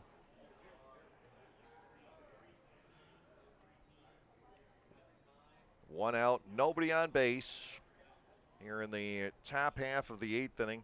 A 6-run Lexington lead. West Virginia coming in tomorrow. Sekula against Ball. Inside, Hawkins is hit, and Barnum will come to the plate. So the Barnstormers claim another victim. First baseman, Keon Barnum. That is number 71 hit on the season. I've never seen anything like this. So you can talk about the automated ball strike system all you want, but that does not explain the hit batters and the wild pitches. The young pitching staff does. One out, Hawkins, the runner at first base. Barnum takes an offering down low. It is 1-0. He is homered down the right field line. He is homered to straightaway center. That ball hit down the right field line. Did not need the 300-foot dimension, or maybe it did. If it's 330, it might have gone foul, and here's another one hit pretty well, but Torrance has room to back up and make the catch. Barnum's retired. That's 2 outs. And the batter will be Jose Briseño, who can, along with detailing his call up to the major leagues, handling big league pitchers, some of the guys he faced, and well, it's not Briseño. They have gone to the bullpen. I take that back, but it's Omar Artson batting now. I was going to say Briseño had been in this spot. 31, Omar Artisan. And he can always say he grounded into one of the most bizarre double plays of all time.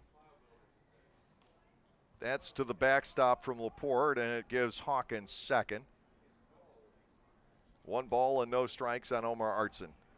1-4-6-3. Now that's happened before. 1-4-6-3's happened before. You're going to see that deflections off the leg of the pitcher, the glove of the pitcher, whatever. But the fact that Teller kicked it and then Alleman kicked it and the double play was still turned, that is just insane.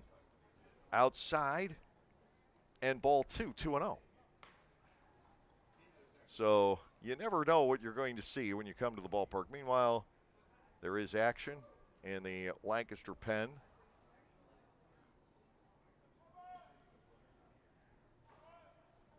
Two balls and nothing. Upstairs, 3-0 on Artson. Like Pugh, a former member of the Black Sox.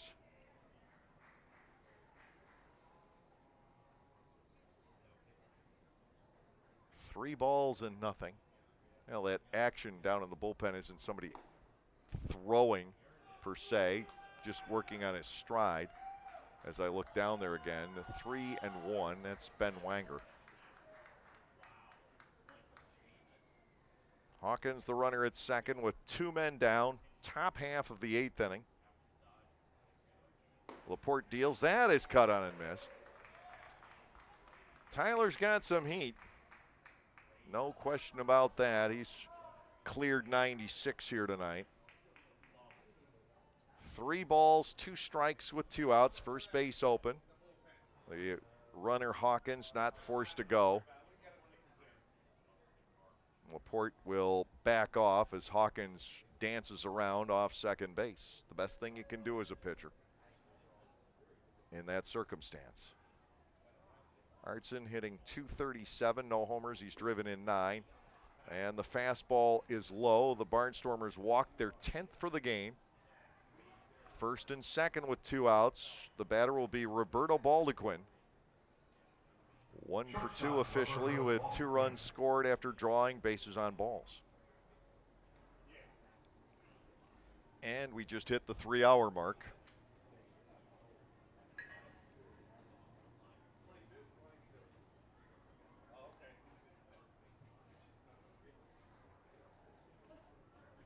Jeremy Jeffress warming up in the bullpen now for Lexington. Fouled out of play to the right side. It's 0-1 on Baldequin here. The Cuban native who got to the United States through Mexico, I'm told. It's not quite as dramatic these days as it used to be back in the days of Orlando and Levon Hernandez. Fastball is up, a ball and a strike. The Cuban people love their baseball. In fact, Fidel Castro was a big baseball guy himself. And it was huge on the island before the revolution in '59. Ground ball slowly hit right side. Dugan can't find the grip, and the bases will be loaded. That play looked bizarre from the beginning, and I'm not sure Kelly had an out even if he fielded the ball. So it'll be an error charge to Dugan. They are full for Ben Aklinski. Dugan had to go a long way to the backhand. Alleman was getting in the neighborhood. Bases loaded, 2 gone. Aklinski steps in, 2 for 3. He has scored 2 runs. Laporte will fire. It is outside a ball, 1-0. Lexington on the verge of reaching double digits against the Barnstormers again. It makes you appreciate even more the job that Silk in the bullpen did last night. The 1-0, foul to the screen. Aklinski is batting at 1-1. He had been the leadoff batter the first 2 games of this series. He had been 1 for 8 in the first couple of contests. Batting here with Hawkins at third, Artson at second, and Baldequin, the runner, at first base.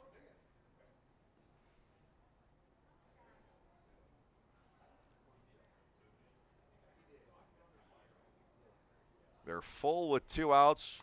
Eklinski gets ball 2 off the outside corner, 2-1. And now everything is for real in the right field bullpen. No longer just working on the stride. Bases loaded, 2 outs. Eklinski stands in at 2-1. That is upstairs for ball 3. Another one out of the zone, and the 10th run will come across the plate on a jog. A hit batter, a wild pitch, a walk, and an error here in the top half of the 8th inning. 3 balls, 1 strike, and that is popped up foul. We'll go full. Everybody will be on the move. 3-2 on Eklinski.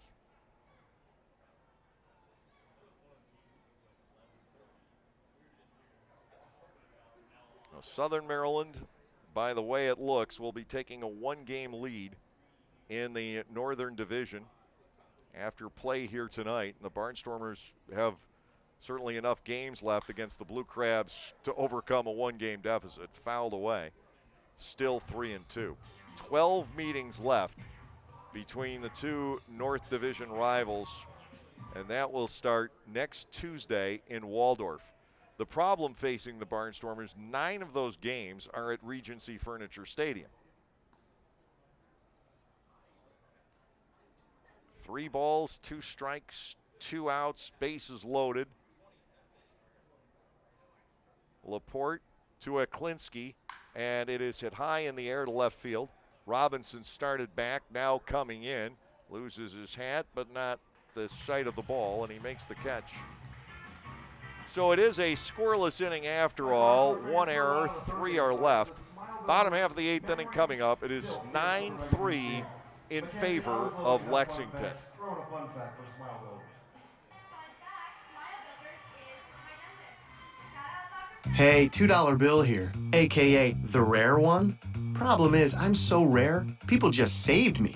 But thanks to the new Cash 5 with quick cash from the PA Lottery, I'm back in business. For just $2, you can get bigger jackpots starting at 150 grand. Plus quick cash, a chance to instantly win $2 or $6. Haha, it's good to be wanted. Play Cash 5 with quick cash from the Pennsylvania Lottery. Must be 18 or older. Please play responsibly. Benefits older Pennsylvanians every day.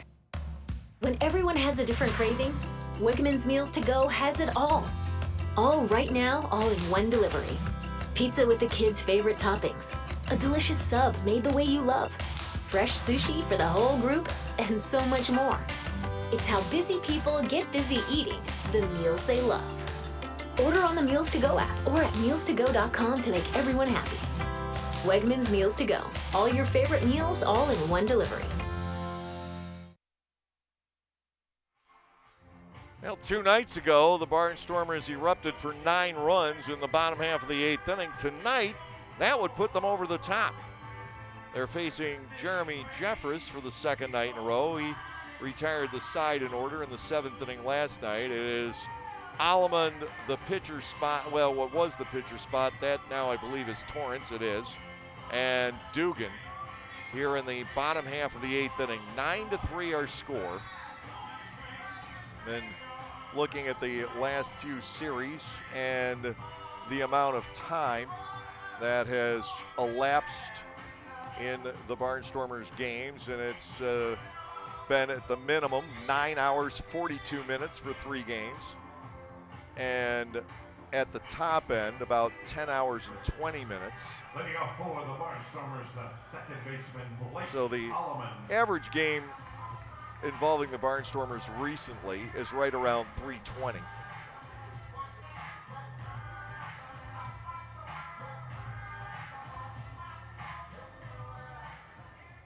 Alleman leading off. He has walked twice, struck out once, and has a run scored here tonight. 8th inning of baseball. The Barnstormers with 1 hit since the first 4 batters of the night. 2 walks and 2 singles there. Jeffress to Allemond, and the pitch is mishandled by Romanski, but still a strike. It is 0-1. And Lexington has just completely and utterly controlled this ball game since that early spree for the Barnstormers. Lancaster has not gotten off the mat.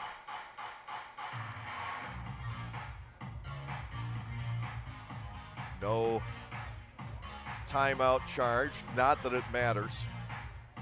Lexington hasn't used one anyway. 9-3 the score here in the bottom of the 8th inning. Allemond just trying to trigger something, anything. A swing and a miss, and it's 0-2.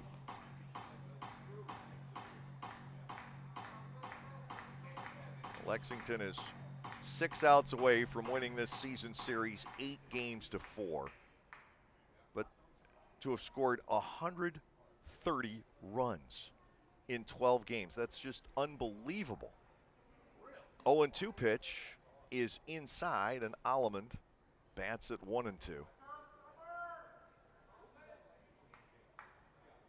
Torrance on deck, and then Dugan, who has extended his hitting streak to 11, his RBI streak to 9.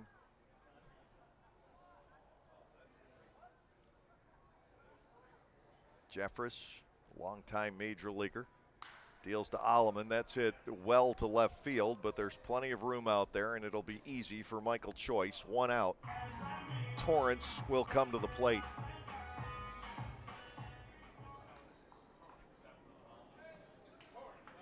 Devon batting .262 with 15 runs.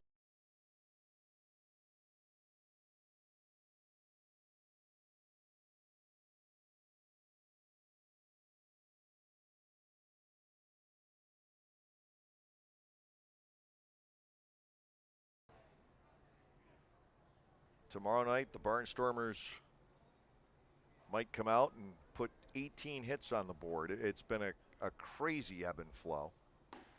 Breaking ball curls around and gets the outside corner. We've seen this for 8 innings now, with the exception of the 3-batter stretch for Owens in the 5th inning. Everything on the corner, on the corner, on the corner. Lancaster gets nowhere. No balls, 1 strike. Fastball bouncing up. It is 1-1 on Devon. So much of this is just a great collective outing by the Lexington pitching staff. Fastballs on corners, curveballs on corners, sliders on corners. 1 ball, 1 strike to Torrance. The pitch, ground ball right side. Aklinski is there, and he underhands to Barnum. Those short throws have been difficult for Aklinski here in this series. Kelly Dugan will now come to the plate, 2 outs, nobody on. 9 in a row retired by the Legends pitching staff. Dugan singled in 2 runs back in the 1st inning. Those 2 RBI hits the Barnstormers had, Diaz's and Dugan's, were ground singles up the middle. They haven't gotten really solid lumber on anything the entire game. I mean, they're clean singles. They're not cheap hits. And now Dugan hits a fly ball to right center. This has some legs to it. Back on it goes Pugh. He will look up, and the walls will not contain it. So just like that, Dugan homers, and it's 9-4. Why? Because I said the Barnstormers hadn't hit anything hard all night.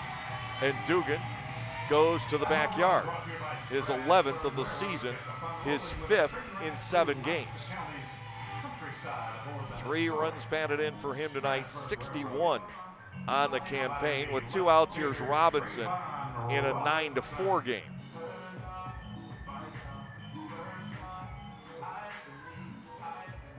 Barnstormers could have used that back in the 5th inning, but oh well. It doesn't always go that way. Robinson stands in, hitless in this game. He is 0 for 3, and time is calm. Lancaster has not seen a lefty in this one.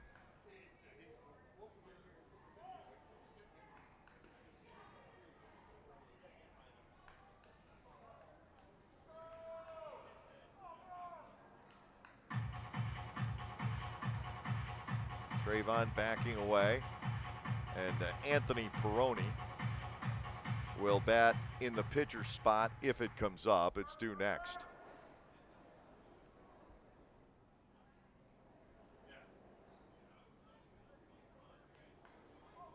Fastball runs outside. Robinson has an edge at 1-0.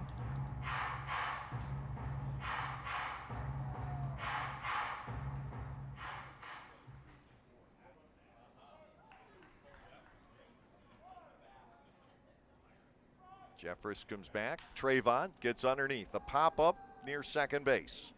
Baldequin is there. Aklinski is there, and it's Aklinski coming out of the mix with it. 1 run, 1 hit. Dugan goes deep. Nobody left. We'll go to the 9th. It is 9-4 in favor of the Legends. You can enjoy a night at the ballpark and help out the United Way of Lancaster County.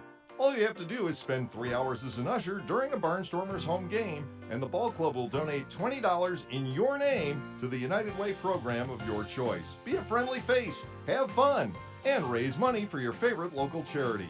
To sign up, go to the LancasterBarnstormers.com website and head to the community link, and we'll see you at the ballpark. This is the sound of someone looking out for the safety of a loved one. Come here, honey. Let's get you buckled up. And this is the sound of a Lexus looking out for someone else on the road. At the Lexus Golden Opportunity Sales Event, you'll find great deals on our full line of vehicles, each with our advanced standard safety technology. But hurry, the sale ends September 7th. Experience amazing at your Lexus dealer. Pre-collision system with pedestrian detection is not a substitute for safe and attentive driving practices. See owner's manual for additional limitations and details.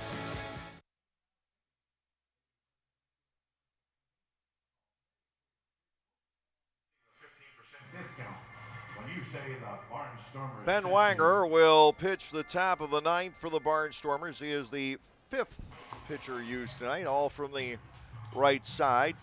Tyler Laporte went the last 2. He gave up 2 hits and 2 runs. Walked 1, hit 1.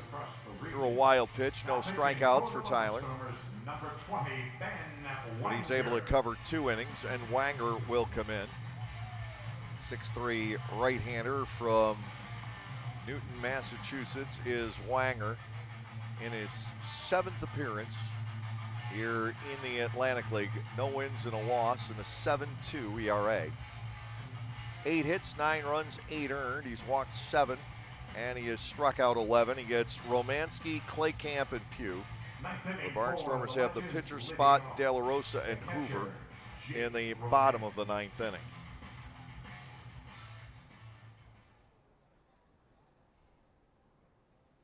Time is called as De La Rosa and Wanger need to make sure they have their signals straight.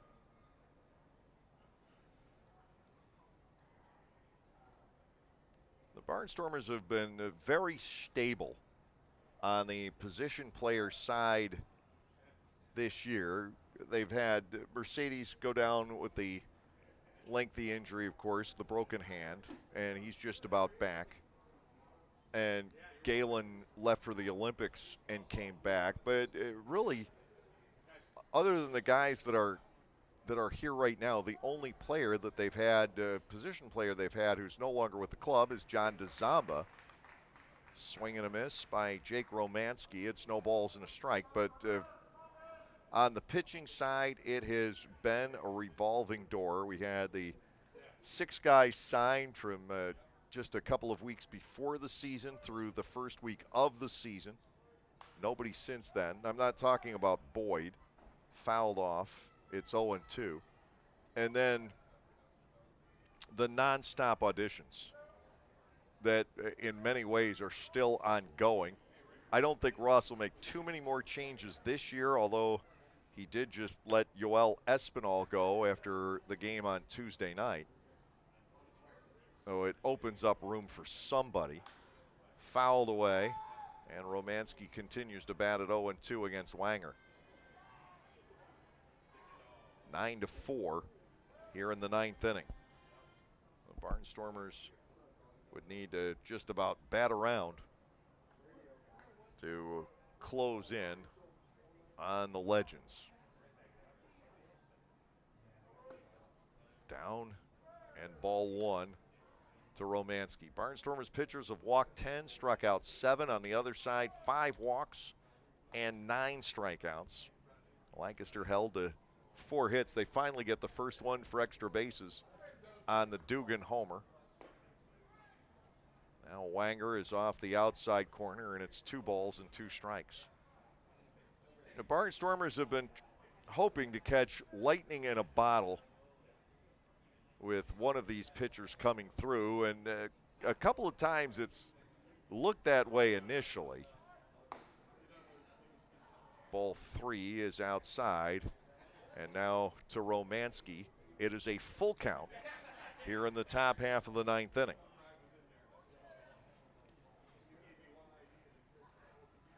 Donald Goodson arguably is the best of the younger pitchers that have come in. We talked about how only 4 pitchers on this entire staff have ever pitched at the full season level in affiliated baseball.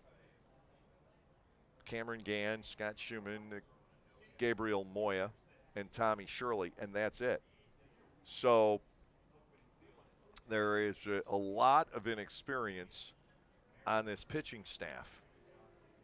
Goodson, as of late, he's a legitimate 7th inning setup man. Now, the Barnstormers, if they can get it to inning 7 with a lead, they're in good shape. Down goes Romanski on strikes. Wanger chalks up the 8th strikeout for the Barnstormers staff in the game. Here's Sam Claycamp, 1 out of 3 with a couple of runs banded in. His double made it 6-3 back in the 3rd inning.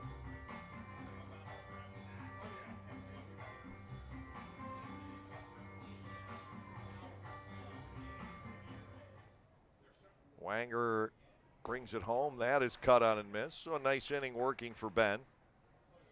0-1. Now, if nothing else develops in Ben Wanger's baseball career, he certainly has opportunities outside of this game. With all the degrees he's piled up, not to say baseball is in any way, shape, or form over for him, swing and a miss, but he's got a lot of promise in other areas once whatever time this does end. 0-2, but he'll always be able to talk about the Olympics, and he'll always be able to talk about his time pitching against some big league hitters. Claycamp bats 0-2 here with 1 out, nobody on. Tillman Pugh waits on deck. Wanger with a breaking ball. That is right there for strike 3. Oh. Ben Wanger with a terrific inning going here in the 9th. And now Pugh will step in. Talk about somebody who's been pretty quiet in this series. He does have some walks. He's walked 5 times. But Pugh, who has crushed Lancaster pitching prior to this week, is 2 out of 11 without an RBI. His RBI total is frozen at 63. Dugan's going to be second before you know it, as he keeps climbing the RBI ladder. First pitch, fastball is there, strike 1. Saleh will be a little bit tougher to catch for Kelly, but he is almost to Gindel and almost to Pugh. He tied Jake Skoll with that last home run without checking the other box scores, of course. Pugh fouls it back. It's 0-2.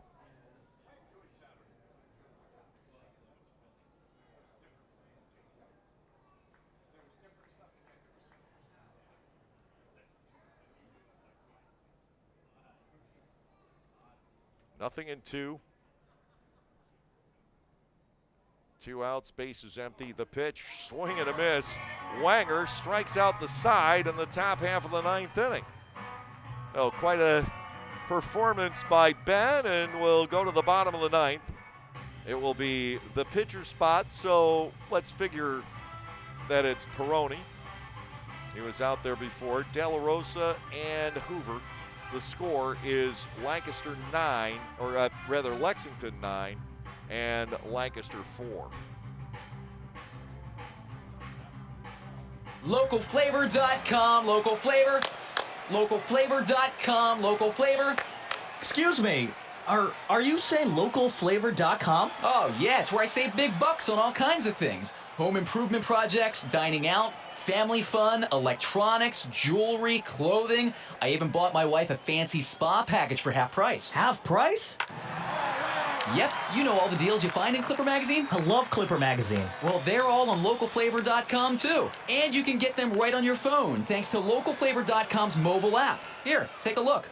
Well, this app is amazing. Look at all these restaurants, amusement parks, car washes, fitness centers. This is worth sharing about. Exactly. Localflavor.com online, the Local Flavor mobile app, and Clipper Magazine together. It's like a triple play. Do the cheer again. I'm in. Localflavor.com, local flavor.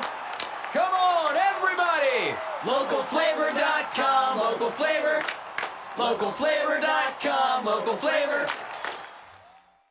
For the youth of our area, the Barnstormers are offering a wide variety of camps throughout the summer to teach everyone some tips on baseball and softball. Camps are offered to kids as young as 4 and as old as 12. Some even involve the parents. They run from June 15 all the way through August 28. For more information, go to LancasterBarnstormers.com and click on the Clinics tab. All presented by Orthopedic Associates of Lancaster. Austin Adams called upon to wrap things up tonight for the Lexington Legends. They lead by 5 going into the bottom of the ninth. Peroni, De La Rosa, and Hoover are the scheduled hitters. Adams, used for the second time in this series. A right-hander, one-time Minnesota Twin, Cleveland Indian, and Detroit Tiger, is in his 20th game. He's 3-1 with a 1.83 earned run average. Batting for pitcher Ben Wanger. Number 19, Anthony. So Peroni will lead it off. Might have actually been interesting to see Wanger bat here. 5-run deficit, see if he could thrill everybody and reach the wall and right. He does in BP, and of course, he had a pretty good career as a hitter in college. Peroni batting in the number 6 slot in the batting order. The Barnstormers checked on 4 hits tonight since the first inning, a bunt single by Granitz and a solo homer by Dugan. Check swing, and he went too far on the Adams breaking ball, 0-1 on Anthony Peroni, a .279 hitter. He had 4 hits in the game on Tuesday. 0-1, another breaking ball, and again, a strike. It is 0-2. 0 since the first inning, and the 4 relievers the Barnstormers have faced tonight have just been incredible at getting balls onto the edges of the zone. This one, a fastball low. Anthony Peroni is up there, 1 ball and 2 strikes, and sometimes you just have to tip your hat to the opposition.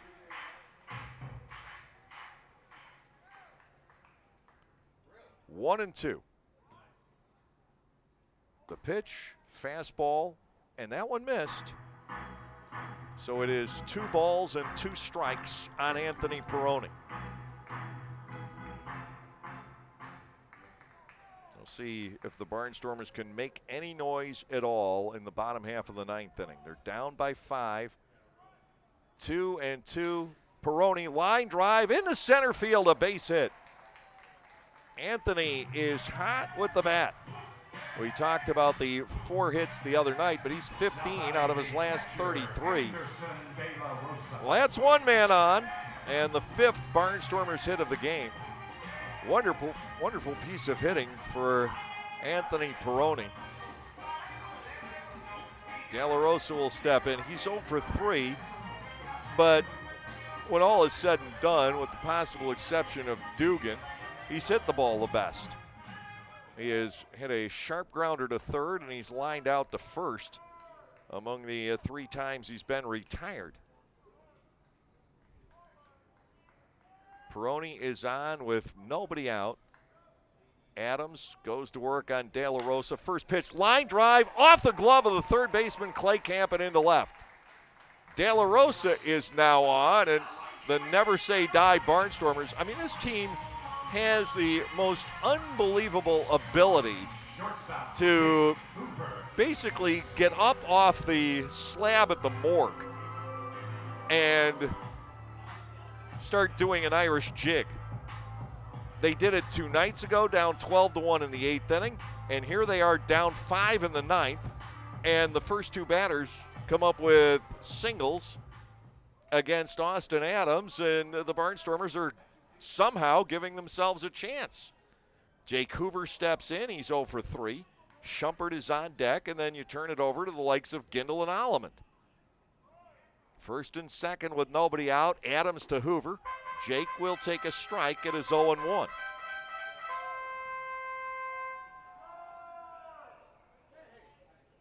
Six Barnstormers base hits now for the night.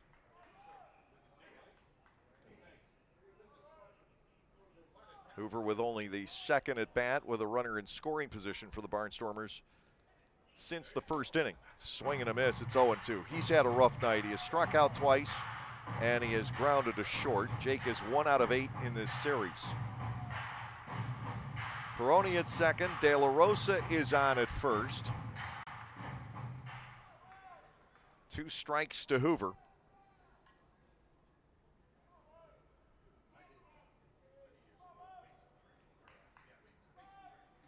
The set and the 0-2. That is fouled to the net. And we will do it all again. Hoover not going down without a fight here in the 9th inning. Well, you have to think Rendon hasn't been available today either.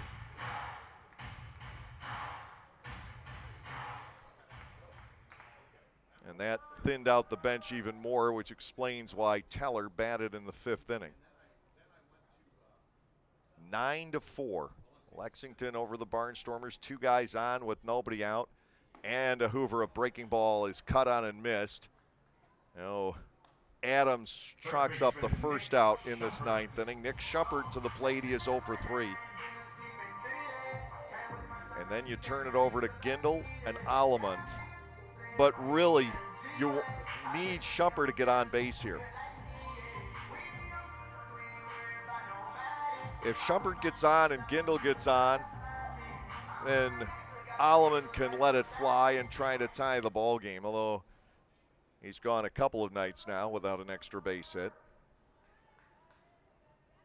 Certainly more than capable of late inning drama. Schumpert stands in, he's fouled out, popped to short, and struck out looking. First and second with 1 out. Nick takes low. It is ball 1 and no strikes.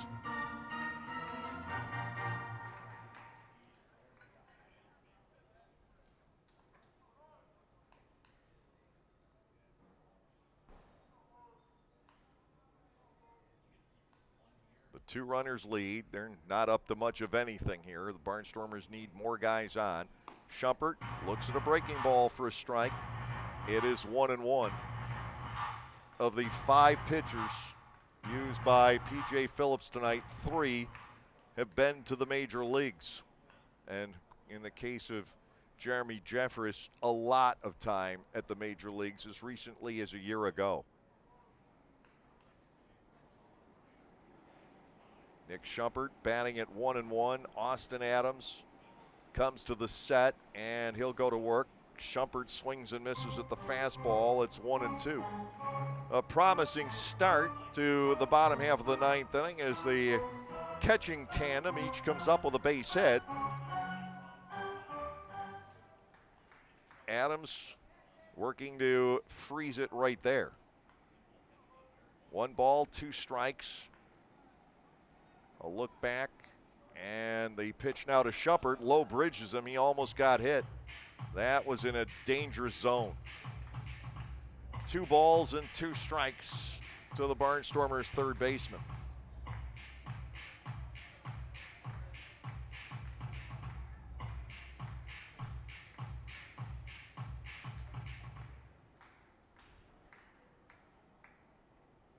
Peroni and De La Rosa take their leads. Time called briefly as Schumpert steps back away.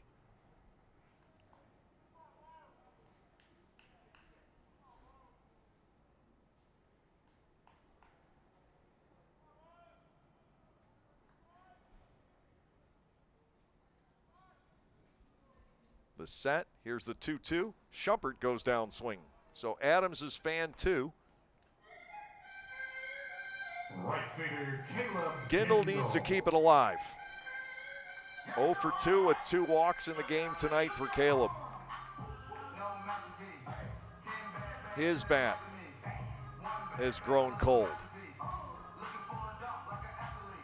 4 out of his last 35. 2 doubles, a triple, and 2 runs batted in that stretch. 2 outs and 2 on here in the 9th inning.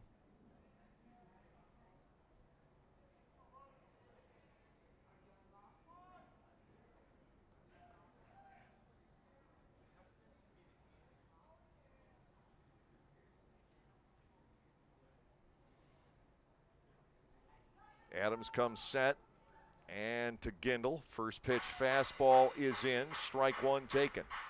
I think the Barnstormers simply have run into a pitching buzzsaw since the first 4 batters of the night.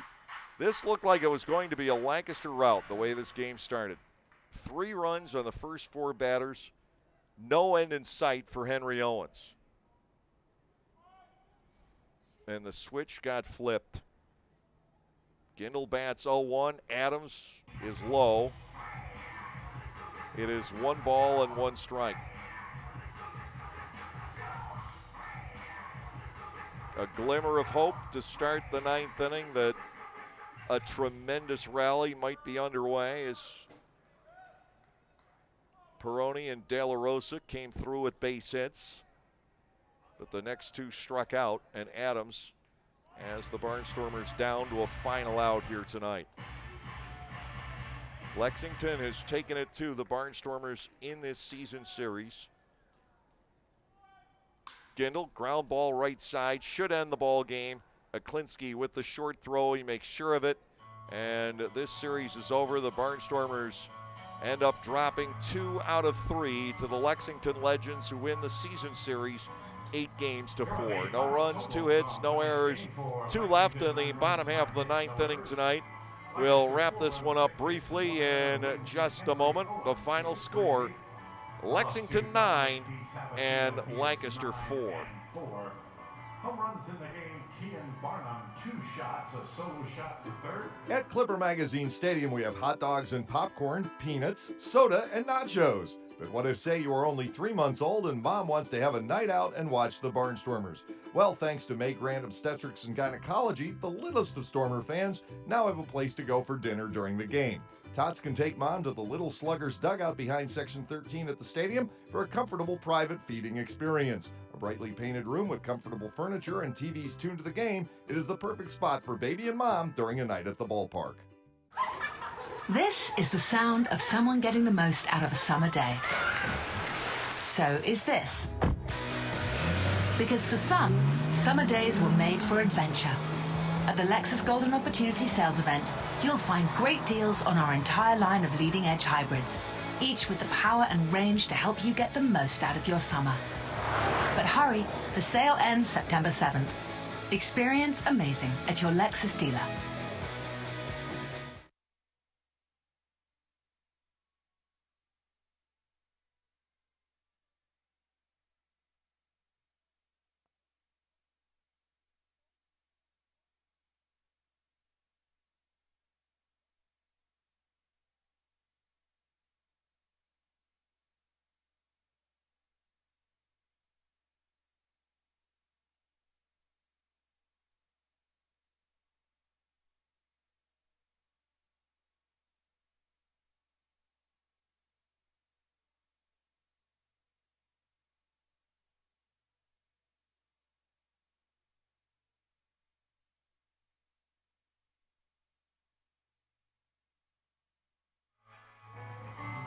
9-4, the Barnstormers drop this one. They fall 2-1 in this series against the Lexington Legends, and the Barnstormers once again find their way to the 500 mark. They can't escape. It's the Barnstormers' black hole here in 2021. They dropped to 9-9 in this half, 39-39 on the season, 21-20 here at home. Lexington tonight, 9 runs, 9 hits, no errors, 10 left.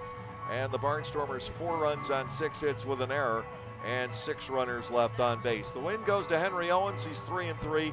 And the loss to Dominic DeSabatino, 9-4, officially putting his 8-game winning streak to bed with the loss here tonight. Keon Barnum hit a pair of home runs, his 14th and 15th of the season.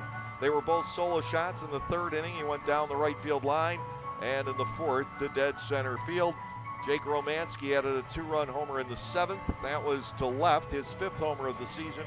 And Kelly Dugan left the field to right center field for his 11th of the campaign. 3 hours and 35 minutes, the time of the game tonight. Crowd announced at 2,471. Elsewhere in the Atlantic League, Southern Maryland walloped West Virginia tonight, 18-2. York over Long Island, 6-4. High Point holds off Gastonia by a final score of 10-9. That's the story tonight. The Barnstormers will entertain the West Virginia Power.